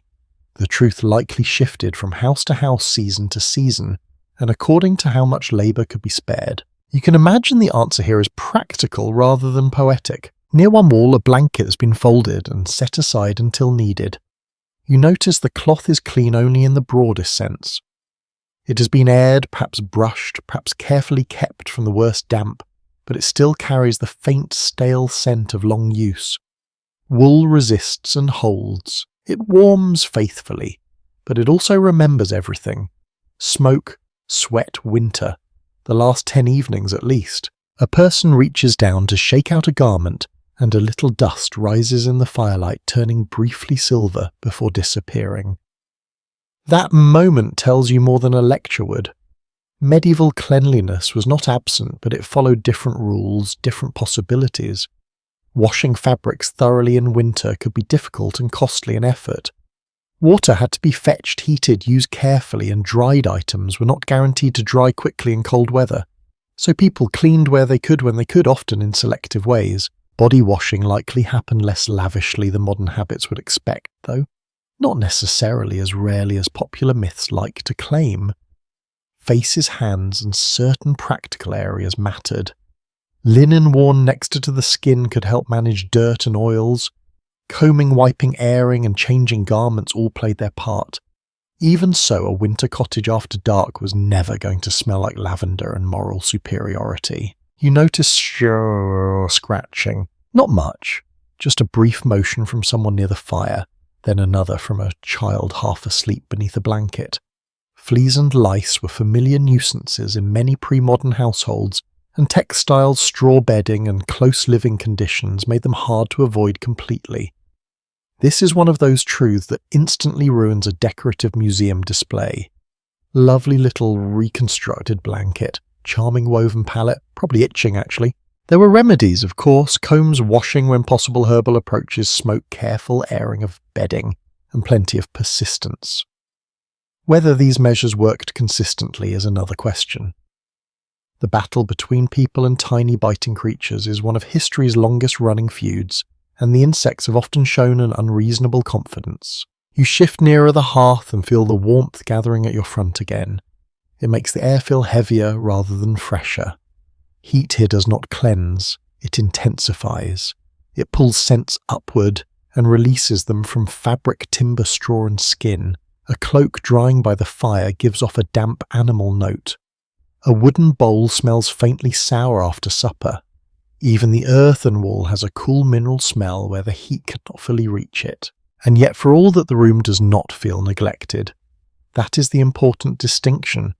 You sense care everywhere.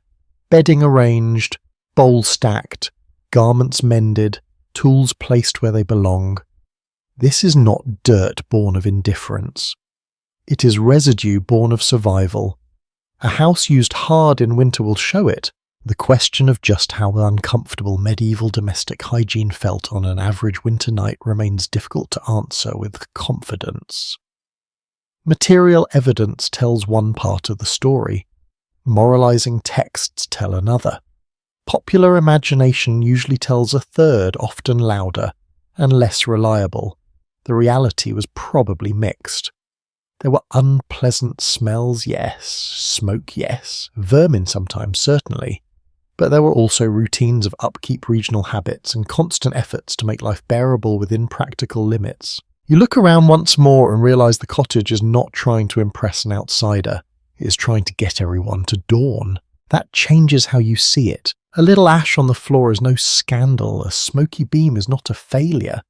A blanket that smells faintly of old fire is still a blessing when the temperature drops. In this room, cleanliness exists inside a hierarchy of needs. Warmth first, food next, dryness if possible, then all the tidying the household can manage with what remains. A faint brushing sound comes from the corner, as someone shakes out a bit of straw or sweeps a small patch near the hearth with a bundled twig broom. The gesture is modest but telling. Order matters even here. Not perfection. Just enough order to make the space workable again for another night. The fire lowers a little, and the room grows dimmer. In the softer glow, the soot dust and worn surfaces seem less like flaws and more like part of the cottage's skin. Evidence of use, evidence of endurance. And as you breathe in the thick, smoky human air once more, you understand that medieval winter comfort was never spotless. It was patched together from heat labour and tolerance with every inconvenience accepted, managed, or quietly brushed aside, so the household could rest inside the warmth it had managed to keep. The night outside does not stay still for long. At first, the wind had been little more than a soft brush against the thatch, a quiet reminder that the world beyond the walls still existed. Now it begins to gather strength. You hear it build slowly like breath being drawn in by something vast and unseen. Then it arrives. A stronger gust presses against the cottage and the entire structure responds. Not dramatically, not dangerously, but noticeably. The roof whispers, the walls give a faint creak, and somewhere a loose edge taps in a steady rhythm. The sound is not frightening, yet it demands attention. You lift your head slightly, listening. The fire reacts too. Its flames lean, stretch, then settle again, as if acknowledging the change beyond the door. A brief flicker of shadow runs across the walls, making familiar shapes shift into unfamiliar forms before returning to themselves. Winter storms were a constant presence in many parts of medieval Europe, especially in regions exposed to open land or harsh seasonal patterns. Houses like this one were built to endure them, but endurance did not mean silence. Every gust of wind translated into sound, into movement, into a reminder of the elements pressing close. Another rush of air sweeps over the roof, louder this time. You can almost trace its path as it moves from one side of the cottage to the other. The thatch rustles in response, each layer catching and releasing the force in its own way. It is a living roof in that sense, flexible rather than rigid. You feel the difference inside as well. A faint draft slips through a seam near the wall, brushing lightly against your ankle. It is not enough to chill you deeply, but it carries a sharper edge than before. The kind of cold that reminds you how thin the barrier really is between comfort and exposure. Someone near the door shifts, perhaps noticing the same thing. A hand reaches out to check the latch, pressing it firmly into place. The movement is calm, practiced. This is not the first storm, it will not be the last. You listen more closely now. The wind has layers, a low steady push beneath a higher, more restless sound. Occasionally a sharper gust cuts through, rattling something loose for a moment before moving on. Each variation adds to the sense that the night is active, not passive. There are accounts from different regions suggesting that people paid close attention to such sounds, reading them almost like signals. A certain pattern of wind might hint at worsening weather. A sudden shift could suggest a change before morning. While not everyone would interpret these signs in the same way, the habit of listening closely to the environment was deeply ingrained. You begin to feel that awareness yourself. The cottage holds, but it is not isolated. It is part of the landscape, responding to it, shaped by it. The walls do not block the storm entirely, they translate it. A small object hanging near the wall begins to sway slightly with each stronger gust. The movement is gentle but persistent. Back and forth, back and forth. It creates a faint rhythmic sound that blends with the rest of the night. The fire continues to burn, though its flames seem a little more alert, now shifting more frequently as the air changes. You notice how important it is to keep it steady.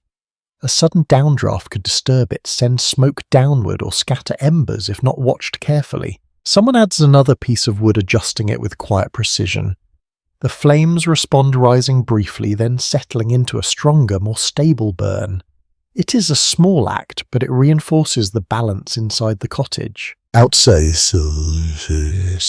Outside, the wind grows louder still. For a moment, it almost drowns out the softer sounds within. The roof creaks again, a deeper tone this time, as if the structure is speaking in its own language. You feel a brief tightening in your chest. Not quite fear, more like respect. These houses were built with an understanding of such forces, shaped by experience passed down over time. Materials were chosen not for elegance but for resilience. Thatched roofs could bend and absorb pressure. Timber frames could shift slightly without breaking. The design was not perfect, but it was adapted. Even so, uncertainty remained. No structure was entirely immune to damage, especially in prolonged or severe conditions. The line between safety and vulnerability could feel thin on nights like this. You notice how the people in the room respond, or rather, how they do not overreact. There is awareness, certainly, a glance toward the roof, a brief pause in movement, but no panic. The storm is acknowledged, then absorbed into the rhythm of the night. A child stirs slightly under a blanket, perhaps reacting to the louder sound. A hand reaches out instinctively, resting lightly on the child's shoulder. The touch is enough. The child settles again. The wind continues its steady pressure. You find yourself listening not just with your ears, but with your whole body. The slight vibration in the walls, the shifting air, the way the firelight trembles then steadies. It is a full sensory experience, one that cannot be ignored but does not need to be feared. There are suggestions in various records that people often associated certain weather patterns with meaning, whether practical or symbolic. A strong winter wind might be seen simply as a natural force, or it might carry additional interpretations depending on the local belief. These layers of understanding could exist side by side without conflict. You sense that complexity here. The storm is both physical and atmospheric. It shapes the space, influences behavior, and adds another layer to the night's experience. Inside the cottage answers with warmth, structure, and quiet resilience. The fire holds, the walls hold, the people remain, and as the wind moves over the roof in steady waves, you begin to feel not just sheltered, but part of a delicate balance where survival depends on attention habit and the ability to endure what cannot be controlled. As the wind settles into a steady rhythm outside the cottage, turns inward once more. The fire is lowered slightly, no longer bright and lively, but deep and steady. Its glow is softer now, more red than gold, spreading warmth in a quieter way. The room responds to this change without needing to speak about it. Movements become slower, voices fade, the night draws closer to its resting point, and in this narrowing space of warmth and dim light something else begins. A quiet murmur rises. At first, it is difficult to separate from the general hush of the room. A few words spoken softly, almost beneath breath. Then another voice joined, just as gentle. The tone is different from storytelling, different from conversation. It carries a kind of focus, a direction that feels inward rather than outward. You realize these are prayers. They are not performed for attention. There is no gathering of everyone into a formal arrangement. Instead, they emerge naturally, each person offering words in their own way at their own pace. Some speak quietly. Others remain silent, their lips moving without sound. A few simply bow their heads, letting the moment pass through them without visible gesture. Religious practice formed a steady part of daily life in medieval Europe, and evening prayers were a common way to mark the close of the day. The exact form varied depending on region, tradition, and personal habit, but the idea of acknowledging the night through prayer was widespread. You listen closely, though, the words are not always clear. Fragments reach you. Familiar phrases, perhaps repeated often enough to become second nature. Requests for protection, gratitude for the day's survival, hopes for rest and safety until morning. The fire crackles softly beneath it all, its sound blending with the murmured voices. It feels almost like accompaniment, though unintentional. The rhythm of flame and breath creates a gentle harmony that fills the space without overwhelming it. A hand moves slowly, tracing a small sign across the chest before coming to rest again. Another person touches a simple object hanging near the wall, perhaps a token of faith, perhaps something passed down through generations. The gestures are quiet, practiced, and deeply familiar. You notice how the room changes during this time.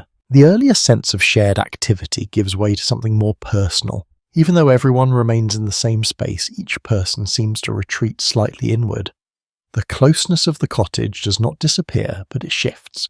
It becomes less about physical proximity and more about shared intention. The wind outside continues, but it feels more distant now. The act of prayer creates a kind of boundary, not physical, but perceptual.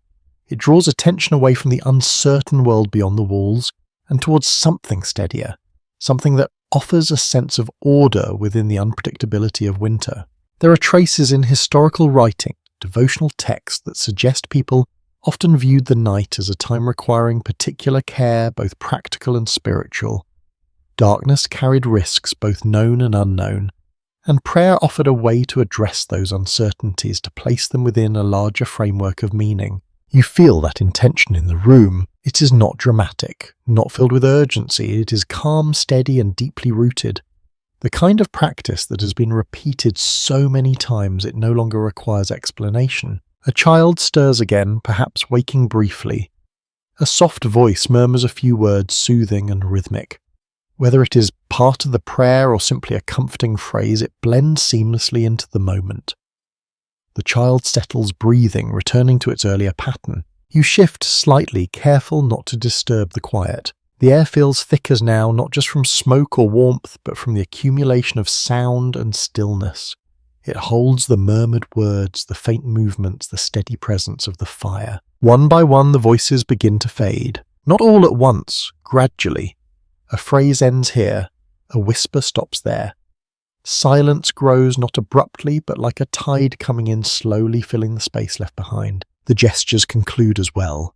Hands return to resting positions, heads lift slightly, eyes open or remain closed depending on the person. There is no clear signal that the prayers have ended. The room simply transitions. You notice a small exhale from someone near the hearth, as if releasing the last of the day's tension. Another person adjusts their position, settling more fully into their resting place. The fire continues its quiet work. Outside, the wind maintains its steady presence, but it no longer feels intrusive. It is simply part of the larger night, acknowledged, but not central. You begin to understand that this moment serves as a bridge between waking and sleeping, between action and rest, between the known world inside the cottage and the uncertain one beyond it. The prayers do not change the physical conditions of the night. The cold remains outside, the structure remains as it is. Yet something shifts in perception. The room feels more contained, more complete. A final glance passes around the space not as a formal check, but as a natural awareness of who is present, who is settled, who is ready for sleep. You feel the quiet deepen, the murmurs have ended, the gestures have stilled. What remains is the soft glow of embers, the steady breathing of those around you.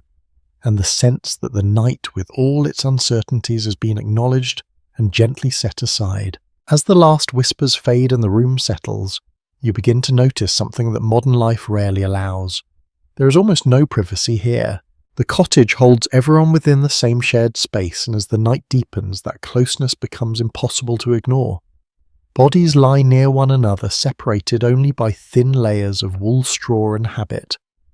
The firelight dims further, and the boundaries between individuals soften into a quiet collective presence. You shift slightly, aware of how close others. A shoulder near yours, the faint warmth of another body beneath a shared blanket, the slow, steady breathing of someone only a short distance away. Nothing about this feels unusual to the people here. It is simply how life is arranged. In many medieval households, especially among the rural population, a single main room served nearly every purpose. Cooking, wedding, and steel pigs all took place within the same area. Separate sleeping chambers were a luxury not commonly available to most. This arrangement shaped not only daily routines, but also ideas about personal space. You notice how naturally everyone adapts to it. A couple settles side by side, their movements quiet and unremarkable. There is no sense of needing to withdraw behind closed doors or hidden corners. Instead, intimacy exists within the shared environment shaped by familiarity rather than isolation. You turn your gaze away, not out of discomfort exactly, but from a learned instinct to grant a kind of silent respect. Even in close quarters, people find ways to create small boundaries. A shift of position, a turn of the body, a focus on the fire rather than on others. These unspoken agreements allow the space to function. There are hints in various records and interpretations that medieval notions of privacy differed greatly from modern expectations. Personal boundaries existed, but they were defined more by social understanding than by physical separation. What might feel intrusive now was once simply normal. You feel that difference as you sit in the dim glow. The room is full yet calm. No one speaks about the closeness. No one draws attention to it. It is accepted, managed, and woven into the fabric of daily life. A soft rustle of straw follows as someone adjusts their position. Another shifts a blanket, pulling it closer. The sounds are small but noticeable in the quiet. They blend into the steady rhythm of breathing and the low crackle of the fire. You notice how the arrangement of bodies seems almost instinctive. Those who need more warmth lie closer to the hearth. Others position themselves slightly farther away, balancing comfort with available space. Children are often placed where they can be easily reached. Elders are given positions that offer both warmth and support. These choices are not discussed. They happen through habit and an understanding. A faint murmur passes between two people, barely audible. A few words, then silence again. The exchange is brief, but it carries a sense of connection that does not require elaboration. You become aware of how this shared space influences behavior. Movements are careful, voices are low. Even gestures seem smaller, contained within the limits of proximity. The room encourages a kind of quiet cooperation where each person adjusts slightly to accommodate the others. There are also moments of subtle tension. A foot brushes against another. A blanket edge is pulled too far. A small sound interrupts someone's rest. These are not dramatic conflicts, but they remind you that closeness has its challenges. Yet the overall feeling remains one of balance. People here have learned to live within these conditions, to navigate them with a mix of patience and practicality. The lack of physical separation does not prevent rest, it simply shapes it. You glance toward the darker edges of the room where shapes are now mostly indistinct. The fire has lowered further and its light reaches only a small area around the hearth. Beyond that, the cottage fades into the shadow, leaving only the suggestion of forms. In this dimness, individual details matter less. What remains is the collective presence of the household. The air is warm near the centre cooler at the edges. It carries the combined sense of smoke, wool, and human life, softened now by the stillness of the night. Breathing continues in slow, steady patterns, rising and falling like a quiet tide. You feel your own body responding. The earlier awareness of space and movement begins to fade. Muscles relax, thoughts slow. The closeness that once seemed notable now feels almost comforting, like being part of something larger than yourself. A small sound from outside reaches you distant and indistinct. It barely registers before fading into the background. The cottage holds your attention more completely now, its interior world becoming the focus. There are suggestions in some interpretations that shared sleeping arrangements may have influenced social bonds in ways that are difficult to measure directly. Living so closely could strengthen connection, reinforce roles, and create a sense of unity that extended beyond individual experience. You sense that unity here, not as a grand concept, but as a quiet reality. The fire continues to glow, its embers pulsing gently. The room remains still, held together by warmth, proximity, and the simple need to rest. And as you settle into this shared space, you begin to understand that privacy as you know it is not missing here. It is simply different. Sleep does not arrive all at once in this cottage, it comes in layers. You notice it first in the slowing of breath around you. One person slips fully into rest, their breathing deep and even. Another lingers in a half-waking state, shifting now and then, as if negotiating with comfort. A third remains awake entirely, eyes open in the dim glow, watching the embers as they settle. The idea of a single uninterrupted night of sleep feels less certain here. Instead, the darkness seems to hold different phases, each with its own quiet character. You lie still and begin to sense it unfolding. A period of drifting off, a stretch of deeper rest. Then somewhere in the middle of the night, a subtle stirring. You're not alone in that stirring. A figure nearby shifts, pushing up slightly on an elbow. Another person adjusts their blanket, turning to face the warmth of the hearth. No one speaks yet. There is a shared awareness that the night has not fully passed. Historical accounts from later medieval and early modern periods would suggest that segmented sleep may have been common in some communities. People often referred to a first sleep and a second sleep with a quiet waking interval between them. During this time, individuals might pray, reflect, or attend to small tasks before returning to rest. Whether this pattern was universal remains uncertain, but it fits easily within the rhythms you observe here. You feel yourself caught between states, not fully asleep, not fully awake. The fire has changed again. Its flames have lowered into a bed of glowing coals, pulsing gently with a deep red light. Occasionally a small flicker rises, then settles back into stillness. The room feels different in this stage, softer and more subdued. Shadows have thickened. The corners are now almost entirely dark, and even the shapes near the hearth have blurred into simpler forms. The world has reduced itself to warmth, breath, and the faint glow of embers. You listen. The wind outside has eased, leaving behind a quieter air. In its place, smaller sounds emerge. A distant creak, the soft shifting of straw, the occasional murmur of someone dreaming. Dreams feel close in this environment. You sense how easily the mind might wander here, shaped by the earlier stories, the dim light, and the subtle sounds of the night. A dream might begin with something familiar, then drift into something less certain. The boundary between memory and imagination becomes thinner. There are hints in various traditions that dreams were sometimes viewed as meaningful, carrying messages or insights.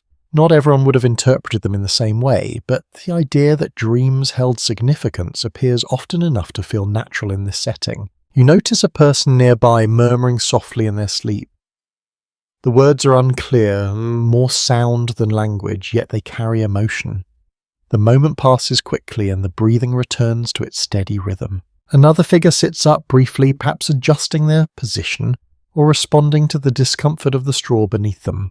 They remain still for a moment, looking toward the embers, then slowly settle back down. This waking interval feels calm rather than restless. There is no urgency to return to sleep, no sense of frustration. The night is long and there is time for both rest and quiet awareness. You find yourself watching the coals. Their glow shifts subtly brighter in some places, dimmer in others. A small piece collapses inward, sending a faint sparkle upward beyond fading.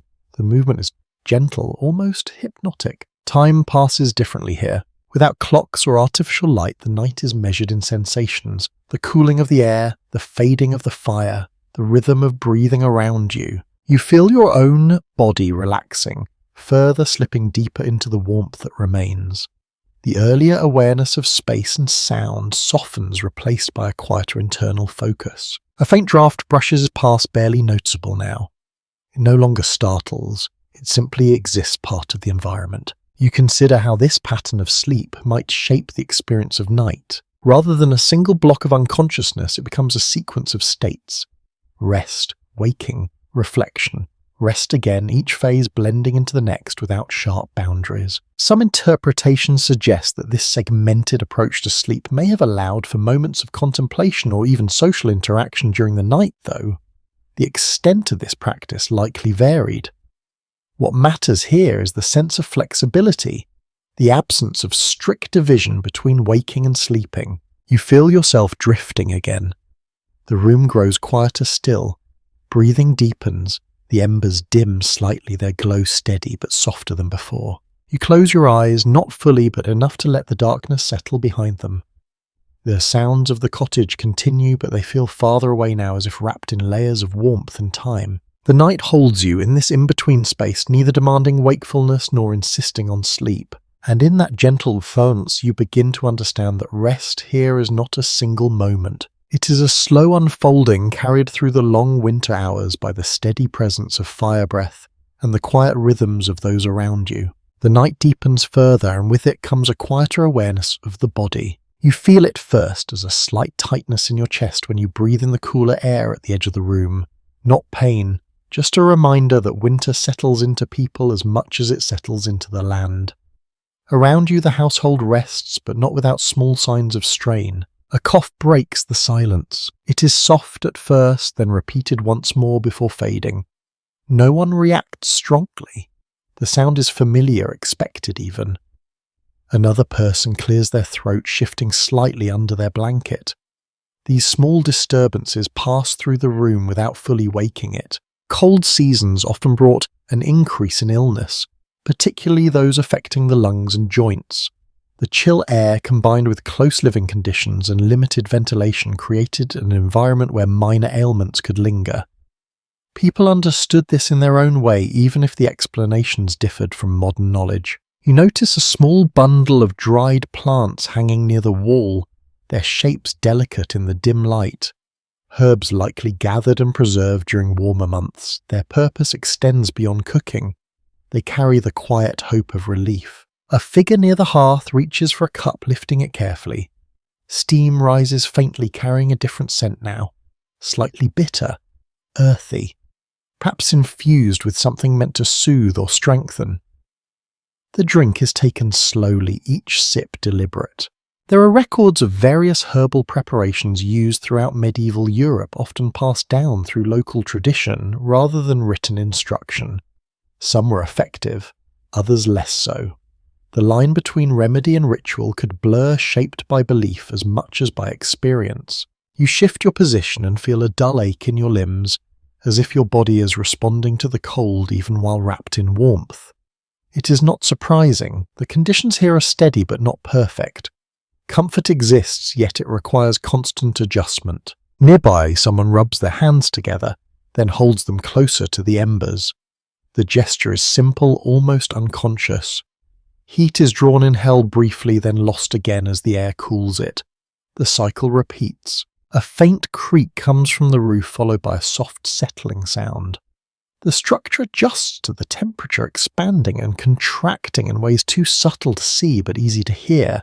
It adds another layer to the night's quiet rhythm. You notice how people respond to discomfort, not with complaint but with small actions. A blanket pulled tighter, a shift closer to the fire, a sip of something warm. These responses form a kind of language, one that does not require words. The air feels heavier now, carrying the combined warmth of bodies and the lingering presence of smoke. It presses gently against your skin, not unpleasant, just constant. You breathe it in, slow and steady. A child stirs again, letting out a soft sound before settling. The movement causes a brief ripple through the straw beneath a dry whisper that fades quickly. The room absorbs it without waking. You begin to sense how fragile this balance can be. A slight illness, a harsher draft, a weaker fire, any of these could shift the experience of the night from manageable to difficult. The margin between comfort and discomfort is narrow, held together by attention and habit. Some surviving medical texts from the period describe the importance of maintaining warmth and balance within the body, often using the framework of humours to explain health. While the details of these theories vary, the emphasis on warmth during winter aligns closely with what you observe here. You glance again at the herbs hanging near the wall. Their presence suggests preparation, a recognition that winter brings challenges that must be met with whatever tools are available. A person nearby adjusts their position, wincing slightly before settling again. The movement is brief, but it speaks of stiffness, perhaps from long hours of labour, or the persistent chill. The body carries the memory of the day into the night. You feel your own breathing slow your body, gradually adapting to the environment. The earlier tension fades, replaced by a quiet acceptance of the conditions. This is what the night offers. This is what must be lived within. The fire continues to glow, its embers steady but reduced. It no longer dominates the room, but it still provides enough warmth to hold the space together. Outside, the world remains distant. Inside, the cottage becomes a place of endurance as much as rest. You listen to the soft rhythm of breathing around you, the occasional cough, the faint movement of fabric. These sounds form a subtle pattern, one that reflects both the comfort and the challenges of the night. And as you settle deeper into the shared warmth, you understand that winter here is not just a season. It is a test of the body met with patience, resourcefulness, and the quiet persistence of those who have learned to live through it. As the night stretches toward its deepest hours, the cottage reveals something quieter yet just as telling.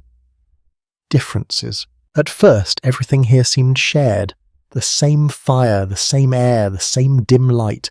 But as you rest within the stillness, you begin to notice subtle distinctions, small signs that not every life in this room is shaped in quite the same way. You see it in the objects. A bowl that is slightly smoother than the others, its surface worn in a way that suggests longer use or finer craftsmanship. A cloak that appears thicker, its weave tighter, perhaps offering better protection against the cold. A pair of shoes set carefully near the wall, sturdier than the rest, their leather holding its shape more firmly. These are quiet indicators. They do not announce themselves, yet they speak of difference, of access, of resources gathered over time or inherited through circumstance. Even within modest households, variation existed. Some families possessed a little more, a better tool, a warmer garment, a slightly larger store of food. Others made do with less, adjusting constantly to the limits of what they had. You notice how these differences do not disrupt the shared space, but they do shape individual experience. The person with the thicker cloak sleeps more easily, less troubled by the creeping chill. Another shifts more often, adjusting a thinner covering, seeking warmth that does not quite settle. The contrast is quiet but present. The same can be said for the arrangement of bedding. One corner of the room holds a more carefully layered sleeping area, straw packed more evenly, blankets arranged with greater care. Another space appears simpler, the straw less abundant, the covering thinner. These distinctions are not dramatic yet.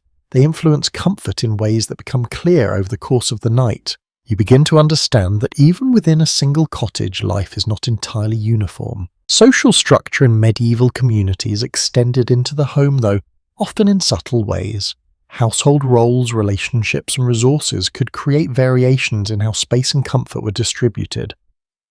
The exact nature of these differences depended on many factors, including family structure, occupation, and local customs. You sense those layers here. A person near the hearth sleeps with a certain ease, positioned close to the warmth, their place clearly established. Another lies slightly farther away, their position perhaps shaped by habit or expectation.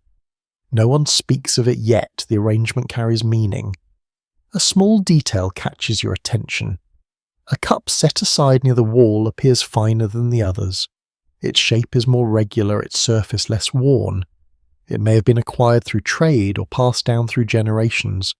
Its presence suggests connection beyond the immediate household, a link to a wider world. You consider how such objects might carry stories of their own, where they came from, who used them before, what journeys they represent. These items do not change the structure of the night, but they add depth to it.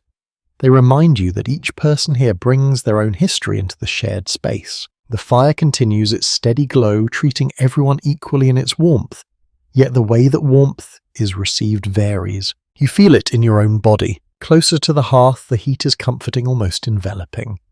A few inches away, the air cools noticeably. The difference is small yet significant over time. Position matters. You notice how people adjust subtly to maintain their comfort. A shift closer, a blanket pulled tighter, a foot tucked beneath a warmer fold of fabric. These movements are small, but they reflect an ongoing negotiation with the environment. There are also differences in how people respond to the night itself. Some rest deeply, their breathing steady and unbroken. Others stir more frequently, adjusting to discomfort or waking briefly before settling again.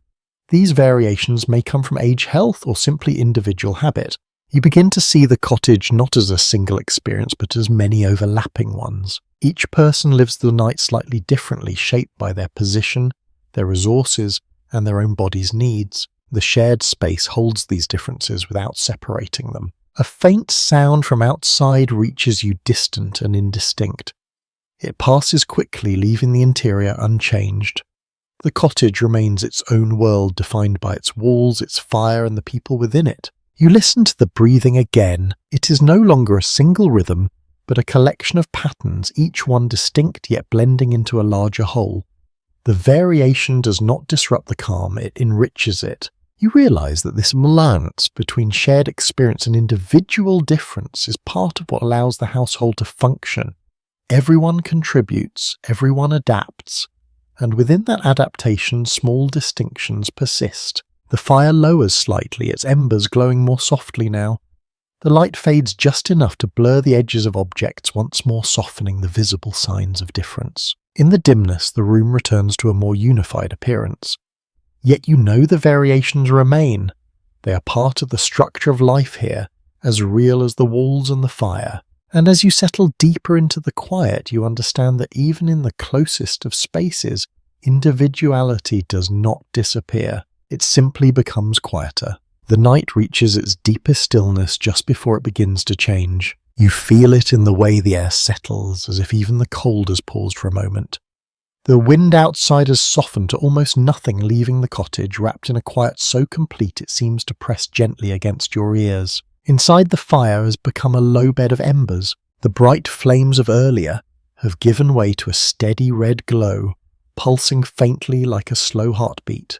Occasionally, a small spark shifts or collapses inward, sending a brief shimmer across the ash before fading again. The light is minimal now, just enough to outline shapes closest to the hearth. Beyond that, the room is almost entirely shadow. You can still sense the presence of others, though you can no longer see them clearly. A shoulder here, a folded blanket there. Everything softened into suggestion rather than detail. It creates a strange feeling, as if the cottage has expanded slightly, its edges less defined. You lie still, aware of your own breathing. It matches the rhythm of the room, slow and steady. Around you, others remain deep in sleep, their breaths rising and falling in uneven patterns that somehow form a quiet harmony. This is the hour when the night feels longest. There is no movement of tasks, no voices, no shifting of position beyond the smallest adjustments. Even the earlier waking moments have passed. What remains is a deep shared stillness that holds everything in place. Some historical observations suggest that this period of the night, often between the two main phases of sleep, could feel particularly heavy or profound.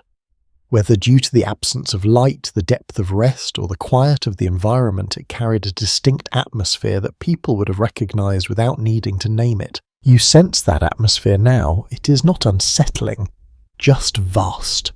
The cottage, though small, feels suspended within something much larger.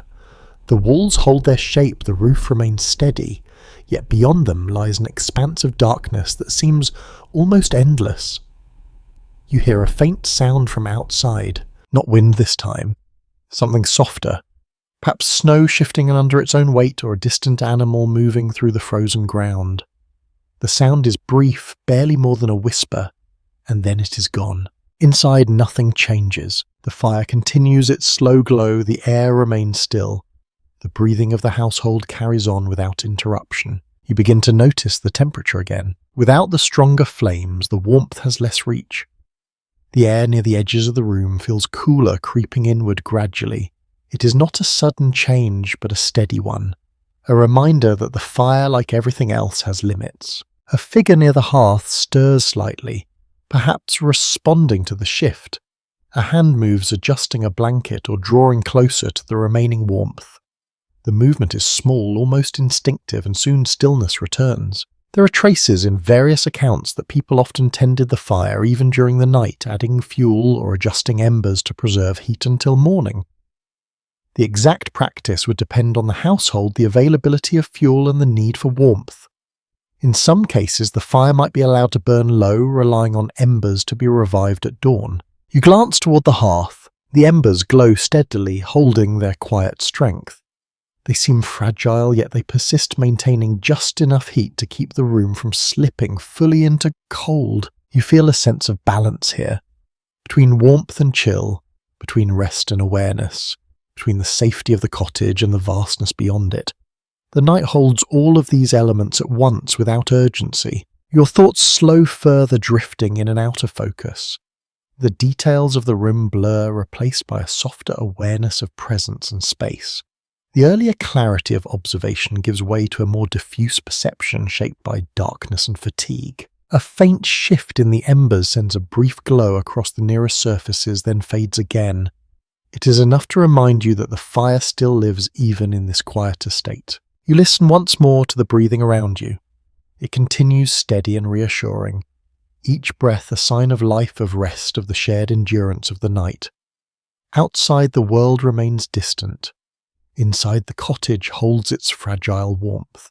And in this deepest part of the night, where time feels stretched and quiet seems complete, you begin to sense the subtle turning toward morning, not yet visible, not yet felt fully, but present in the slow, steady continuation of everything around you. Somewhere beyond the walls, morning is preparing itself, though the cottage does not know it yet. The room still belongs to the last watch of night. The embers glow low and red, breathing out a thin warmth that feels precious now. The air has cooled further since the deeper hours, and you notice how the chill has crept back into the spaces farthest from the hearth. It lingers along the floor, around the door, beneath the benches, and in the folds of blankets where warmth has thinned. Yet nothing feels abrupt. The change from night toward dawn comes gently here, almost shyly. No alarm breaks the stillness, no bright light floods the room. Instead, the cottage remains suspended in a quiet state between sleeping and waking, as if time itself has slowed to match the fading fire. You lie still and listen. Breathing continues around you, but it is changing in texture. One sleeper shifts and lets out a longer sigh. Another clears a throat softly and settles again. Someone near the wall adjusts a blanket, creating a muted rustle of wool and straw. These are the first signs that the household is beginning to rise toward consciousness even before anyone opens their eyes. The embers in the hearth pull your attention once more. Their glow is dimmer than before, but not gone. A thin crust of ash has formed over parts of the fire, paling the surface into soft grey. Beneath that layer, deeper red light still pulses, patiently holding enough life to be coaxed back into flame when the time comes. This quiet preservation of coals mattered enormously in homes where fuel was valuable and relighting a fire from nothing could be troublesome. Banked embers were a form of practical hope, carefully guarded through the night so morning would not begin in cold defeat. You imagine the first person to rise will kneel here, nudge the ash aside, feed the hidden glow with tinder, and call the fire back into speech. That task will not feel ceremonial. It will simply be necessary. Still, it carries a certain dignity. Dawn begins in part with someone trusting that last night's warmth has not fully died. The room around you holds the marks of the entire evening. Bowls have been stacked or pushed aside. A spindle rests where hands let it go. A folded garment waits near the bench. The smell of supper has faded into the larger atmosphere of smoke, wool, straw, and sleeping bodies. The cottage has a memory, and it keeps that memory in scent and placement. Nothing has been erased. The night remains visible in every object left quietly where it fell at rest. You notice the cold again on your face. It is not severe, but it is honest. Winter never leaves entirely. Even at the centre of household life, it stays nearby, waiting at the seams. That may be the clearest lesson of the cottage night. Comfort was never an automatic condition. It was built each evening from fuel food labour, closeness and watchfulness. Then it had to be rebuilt the next day and the day after that for as long as winter chose to stay. The first true waking sound comes from near the hearth. A person stirs, shifts an arm free from the blanket and sits up slowly, carrying the heavy grace of someone returning from deep rest. The motion is careful, as if the body remembers the cold and wants to avoid meeting it too quickly. There is a brief pause, perhaps to gather strength, perhaps to listen. Then the figure leans toward the fire. You can almost hear the room paying attention. A small tool or stick nudges the ash. Embers brighten instantly beneath their grey covering, glowing stronger as air reaches them. A pinch of tinder follows, then another gentle adjustment. For a moment the fire seems to hesitate, considering its obligations. Then a tiny flame rises, thin, yellow, fragile. It catches, bends, and grows just enough to promise that warmth will return. This daily revival of the hearth was one of the most ordinary and important acts in domestic life. It linked one day to the next with no fanfare at all. Yet without it, the cottage remained only shelter. With it, the room became livable again. The new flame changes the space at once, though only slightly at first. It sharpens a nearby edge of wood. It touches the curve of a bowl. It lays a faint golden line across a blanket fold. Light comes back, not as a flood, but as a negotiation. The cottage emerges piece by piece from the dark, just as it disappeared into it the night before. Other sleepers begin to respond. A child rolls over and blinks into the dimness, confused for a moment, then calm. Someone farther away draws in a longer breath and shifts closer to the idea of waking. An elder near the warmest side of the room raises a hand toward the reawakening fire, before even fully sitting up as if greeting an old companion. No one leaps from sleep into action. The transition remains slow, deliberate, and almost tender. You realize that dawn here is not a visual event first. It is a bodily one.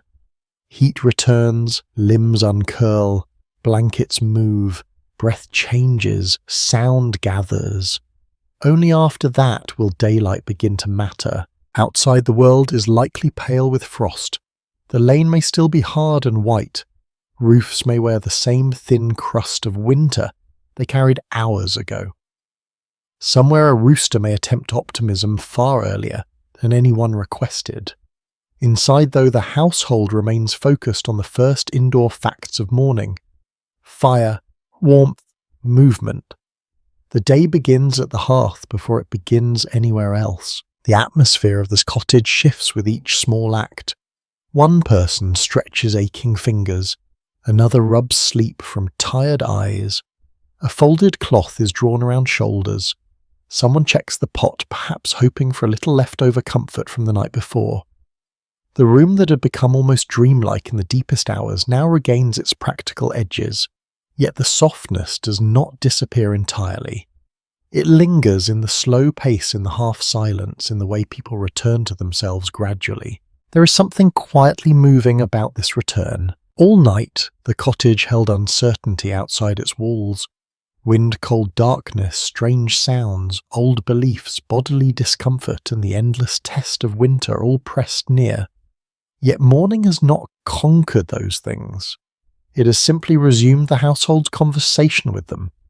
That may be the truest shape of medieval winter life. Not victory over hardship, but skill at meeting it again and again with stubborn, ordinary rituals. A faint light begins to gather somewhere beyond the door, and any tiny opening that the walls allow. Not enough to brighten the room fully, but enough to suggest that the sky is changing colour.